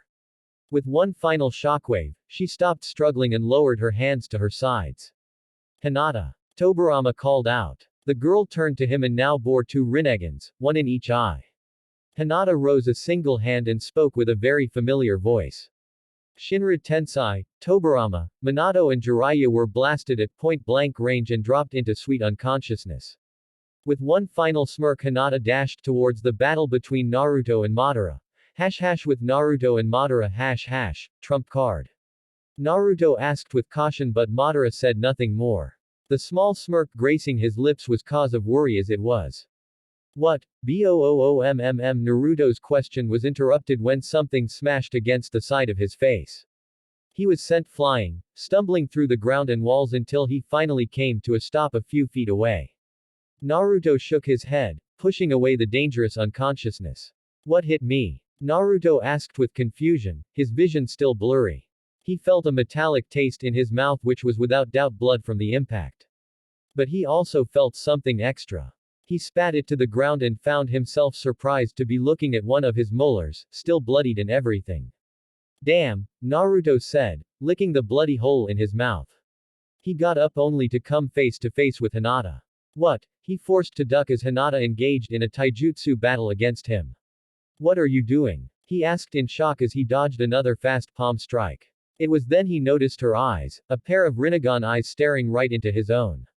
But how? Naruto asked in surprise as he tried his best to dodge Hinata's attacks until she fell backwards and stood next to Madara. May I present you my final path? Madara rhetorically, gesturing towards Hinata with no small amount of pride. Senju Hinata, Jinchuriki of the Nibi, the Diva path, what have you done? Naruto snarled and was about to charge forward until Madara made a stop sign. Easy now, Madara said, fondly tracing Hinata's jaw with a single finger.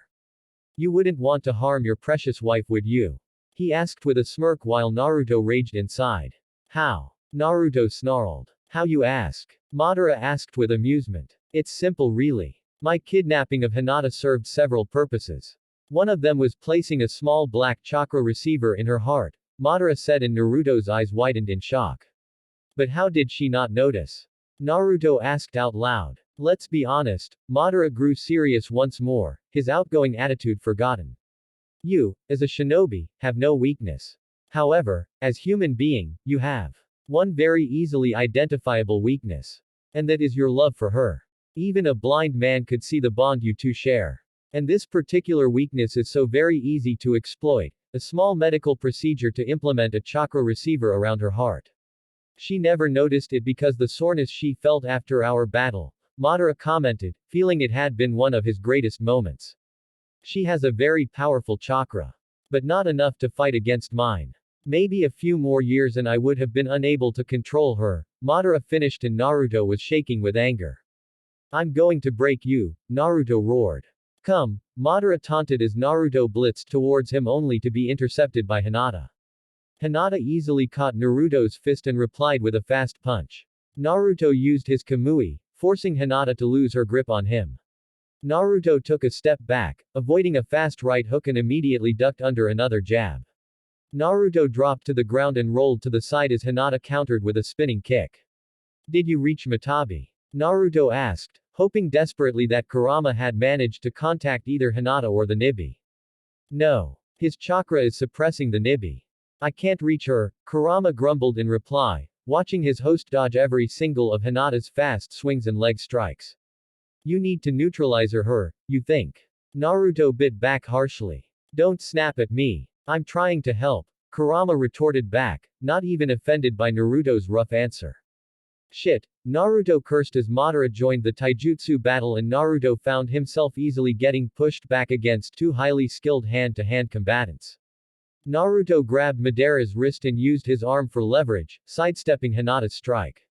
He took a step back and gently deflected Hinata's chakra punch towards Madara who simply ducked under the swing. Shinra Tensai, both users bellowed at the same time, catching Naruto in the middle of them. He used his Kamui to split past the shockwaves. Kaiten, Goka Mekyaku, Great Fire Annihilation. Naruto took a deep breath and unleashed his traditional sea of flames, hoping to distract them momentarily. Sweeten, Baku Sushoha, great exploding water wave. A tornado of water roared into existence and crashed against the flames, snuffing them out in a moment's notice. While fire and water clashed against one another, Madara had quickly moved around the jutsu and attacked the blonde from behind. Naruto was forced to drop his fire jutsu and engaged Madara in battle. Meanwhile Hinata kneeled on the ground and started running through hand seals. Haijutsu, Mugen no Aim, secret technique, endless rain. Rain had come. The night sky, previously depleted of any clouds due to the constant blasts of energy, was now clouded as rain started pouring. The still hot ground from the fire blasts sizzled when in contact with the cold rain. Hysogen no Jutsu, flying water god technique. Hinata whispered before vanishing into thin air. Oh shit, Naruto cried when Hinata appeared in front of him with bones protruding from both palms.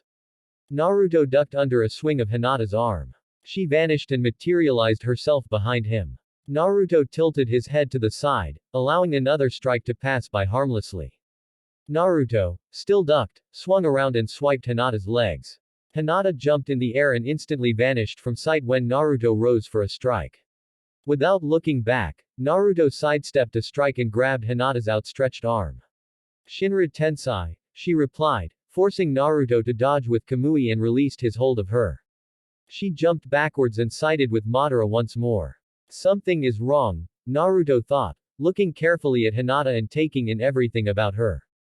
What about it? The fox raised the question. Madara isn't in full control. I noticed a small flicker in her eyes. A path is nothing but a puppet. Madara may control the puppet but never be able to use the puppet's unique skills. He couldn't know about her latest technique, Naruto mused in thought. Regardless, you need to end this. This has been going for too long and even you are getting low on chakra. Kurama advised. Naruto could spend all of his chakra even if he possessed large chakra reserves and had a biju inside. What the blonde didn't realize was that his supposed expendable techniques were a set Junin's chakra reserves each time.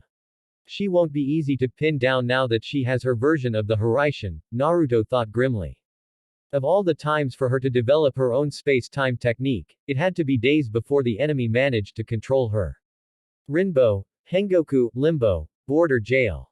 Madara's eyes glowed and he projected 4 shadows. Naruto felt a shiver crawl up his spine when he saw 5 Madaras and 1 Hinata running towards him.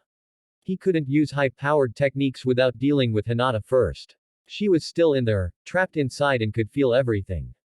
The original Madara stopped and clasped both hands together while the clones charged against Naruto. Mokuten, Jukai Koten, deep forest creation. The ground rumbled and a stamp of trees charged forward. Tamagoroshi no Haikatsu, all-killing ash bone. Hinata halted her progress and fired several hardened bones against the blonde who remained immobile.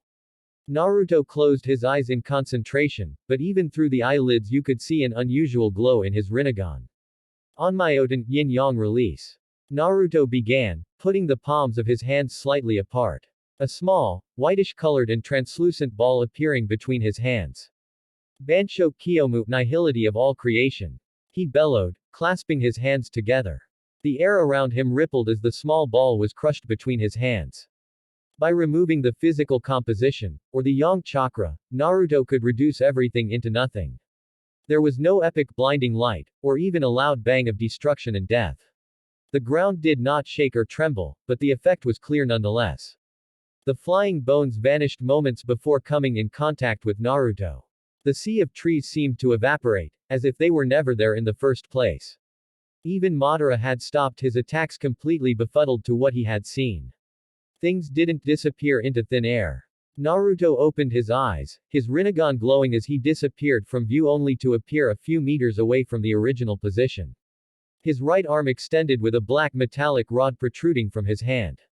To the naked eye, nothing had happened, but to Madara, it signaled the fall of his first shadow. Onmyoten, yin-yang release. Naruto repeated and plucked 3 hairs from his head. Kai Bunshin no Jutsu, blood clone. They floated and started glowing.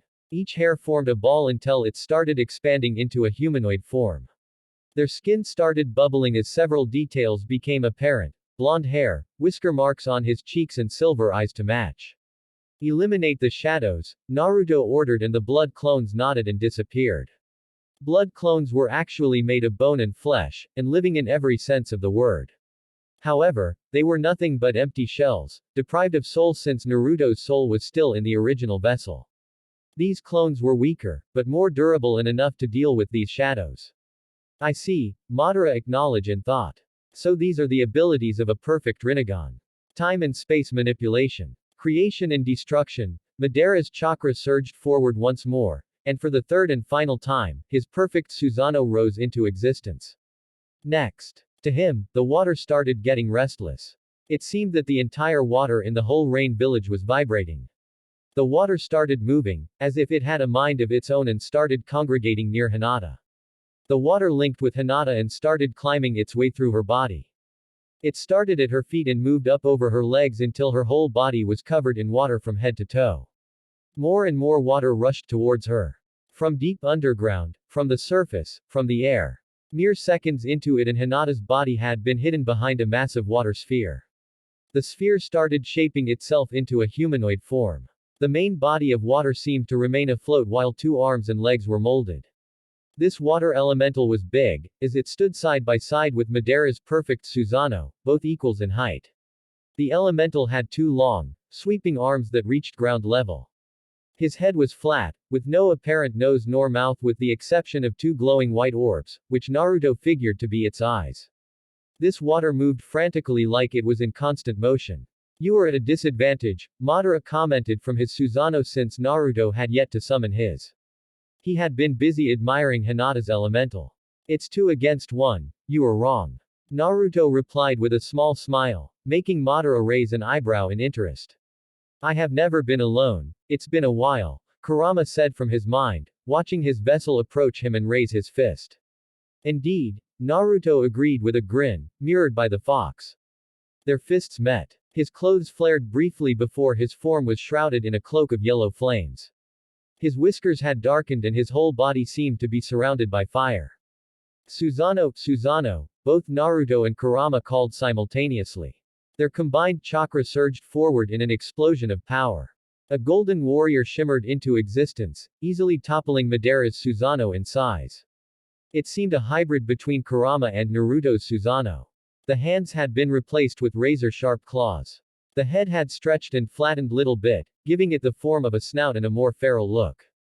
And while the wings had remained, the perfect Susanoo now also supported 9 glowing tails swaying wildly behind his back. Naruto's Susanoo got on all 4 as if ready to pounce. But even in all 4, the sheer size was enough to match the 2 titans in front of him. Madara was about to unsheath his sword when Naruto roared and pounced on him, tackling his Susanoo by the waist and throwing both of them to the ground. Madara could see the sharp fangs up close as Naruto grinned darkly.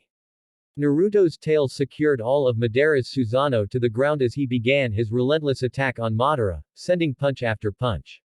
Anyone on the battlefield would be able to hear the resounding punches and the following cracking sound each time a fist connected. Hinata jumped on top of Naruto, using her water body to weigh Naruto down and wrapped her long water arms around his form. Naruto's vicious attack had halted as he struggled to move his arm against the iron-tight grip of Hinata's elemental. Naruto's chakra flared in a shockwave of power. Hinata's elemental exploded in a shower of water, but it had provided enough time. Madara managed to free his right leg and used it to kick Naruto from him. Naruto flipped midair and landed gracefully on all 4. Madara rose up and charged forward, the earth shaking in protest with each step he took. Each punch he threw, Naruto blocked with precision, and the aftermath was a powerful shockwave. They continued their fierce battle, each unable to gain any advantage. Any damage they inflicted upon each other with simple punches would be restored almost immediately. Meanwhile, Hinata's elemental had reformed as she ran forward once more, pushing Naruto back while Madara recovered. I'm ending this, Naruto thought to himself. His chakra was running low. Even with Kurama, taking on Madara had been more taxing than he had ever imagined. Shinra Tensei, he bellowed, pushing the titans backwards. Hinata exploded once more while Madara stumbled backwards and fell to the ground. Naruto dispelled his Susanoo and dropped to the ground, channeling all of his concentration and chakra into his next technique. Naruto flew high into the air until he stood further from both the Susanoo and the water elemental. The ground did not vibrate or tremble. It didn't even shook. What came next could not be described with simple words. It was as if the entire planet shuddered. The ground shook so much that not even Madara's Susanoo managed to stand. Naruto rose his hand into the air and the entire rain village, or what remained of it, was ripped from the earth and rose into the air. Both Hinata and Madara slid of the flying chunk of rock and landed back on the crater while the titanic chunk of rock rose further into the sky. Madara simply looked in shock at the display of power. The rain village wasn't a great nation, but it was by no means small. The village was at a few dozen miles wide, and to simply see it raised into the air as if it weighed nothing. The chunk of rock stopped climbing and Madara looked at Naruto, who still had his hand raised. Naruto dropped his hand and the previously stale airborne city started falling back to earth. He plans to crush us both, Madara realized when he saw the plummeting rock. But there was nothing he could do. Any attack he performed with his Susanoo would not even dent something of that size.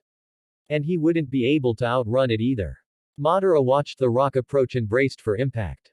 Boom, the sound almost seemed muffled as the village hit the ground with a titanic explosion.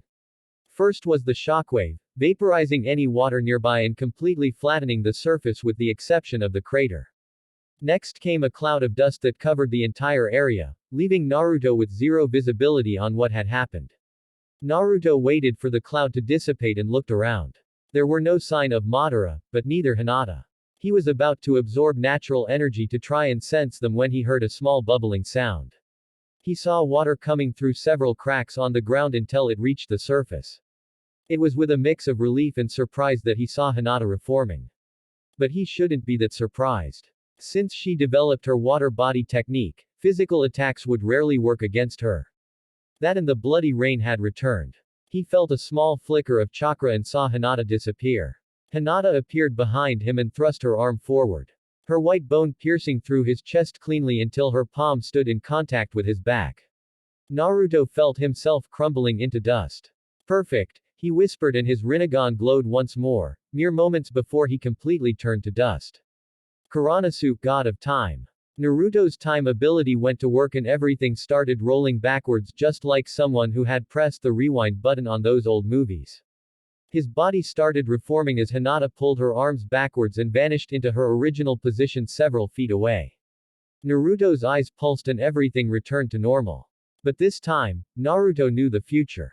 As expected, Hinata rose into existence behind the blonde with her arm coiled for an attack.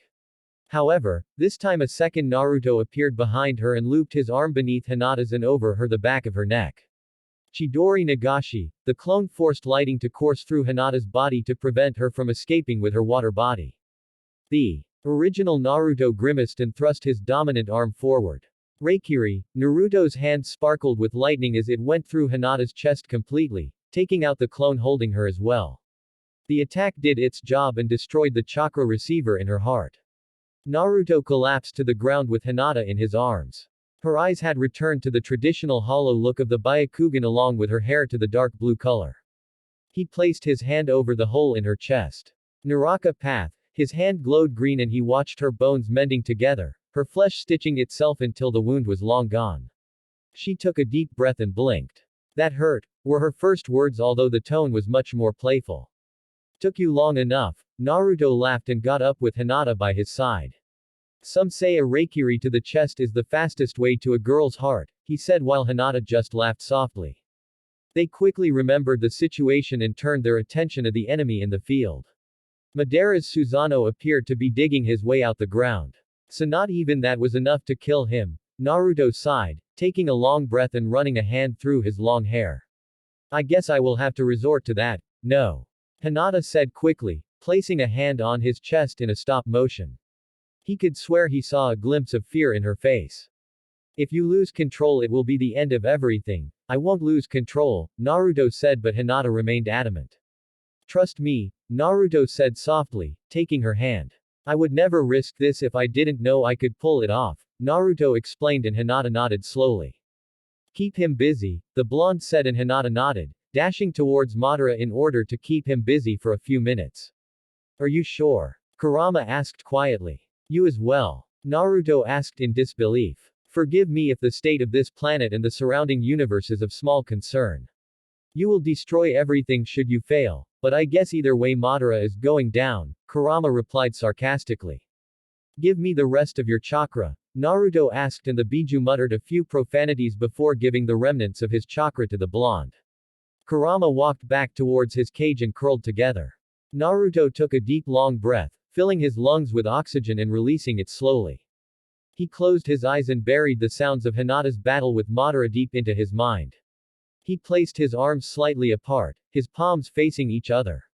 He opened his eyes slowly and focused on the empty space between his hands. Juryoten, gravity release. His pupils dilated and the space between his hands started turning, twisting, until a very small black sphere appeared. It was so very small, the size of a simple pea. Tokui tem, singularity. He whispered. And as if the small sphere had understood his words, it gave up a small glow before vanishing from sight. Oh Kami, here we go. Don't blow up. Don't blow up. Don't blow up. Kurama chanted in his mind, covering his eyes with his paws. To control gravity was to manipulate the very force that bound existence together. For it could mimic the gods of creation by forging moons, planets, stars, universes, or destroying them. Naruto's previous techniques were child's play. The Shinra Tensei was weak, barely a few times stronger than Earth's gravity at surface level. Nothing more. Imbuing the gravity release with his Rasengan was destructive, but even then the gravity pull was nothing special. A gravitational singularity was different, and the pull, immeasurable. Hinata, Naruto shouted, breaking her fight with Madara. She quickly stopped whatever she was doing and rushed towards him. She looped a single arm around Naruto. This technique was a kinjutsu, forbidden technique, for only Naruto could survive it. The singularity didn't pick targets, it would suck and destroy everything with mass, and only Naruto could use his Kamui to keep the jutsu stable without dying in the process. Madara saw Hinata retreating and immediately gave chase only to suddenly stop as if he was being restrained. His Susanoo pushed forward but he made no advance. He looked backwards but saw nothing. And yet, he could feel something pulling him backwards. What is this? Madara asked out loud, feeling his Susanoo being dragged through the ground. He pulled two massive swords and quickly buried them in the ground for support. To his surprise, he saw the ground cracking and the very rock he held on for support breaking. The wind rustled furiously and swirled towards the center of the crater. Arg! Madara cried when his Susanoo swords broke and he felt himself flying to the center of the crater as well. He could only look his disbelief as his perfect Susanoo crumbled into pieces. It started on his arms and legs and made its way towards the main body where Madara stood. His perfect Susanoo was being broken piece by piece until only he remained. It was then he finally understood. The pinnacle of gravity release. A singularity. A black hole. Gravity so powerful, that not even light escaped its boundaries. Madara laughed as he flew towards his doom, knowing that there was no coming back from this, no forbidden technique that could save him. He did what any proud warrior would do, and smiled towards the death god as he was sucked in, and finally defeated. Meanwhile, Naruto was struggling to contain the immense power of his technique. The problem was not creating the singularity, the problem was containing it and after, disabling it. Naruto, Hinata yelled with a small amount of panic in her voice. The gravity range was increasing and the singularity was swallowing everything in reach. The water surrounding the village was being sucked dry, the clouds were converging into the epicenter. Naruto, she yelled and turned towards him, only to see a small trail of blood running down his face. Naruto's chakra network was rebelling against him. The sheer strain he was placing on his body was ridiculous. So much that even the latent genes to the Uzumaki clan were showing themselves, and his hair was losing his color, turning from blonde to pure white. Space twisted. And with one final push the singularity seemed to converge on itself and disappear with a pop. Naruto fell forward only to be caught by Hinata. Naruto? She asked in a voice filled with emotion. She knew very well the meaning of white hair in the Uzumaki clan. Don't worry, he coughed a mouthful of blood. The fox won't let me die of chakra exhaustion. He chuckled weakly and closed his eyes, breathing deeply. I will be taking a nap now, he said before falling into deep sleep. A sleep without worries as the final enemy had finally been defeated. Although he wondered, in the end, why had Madara smiled at him.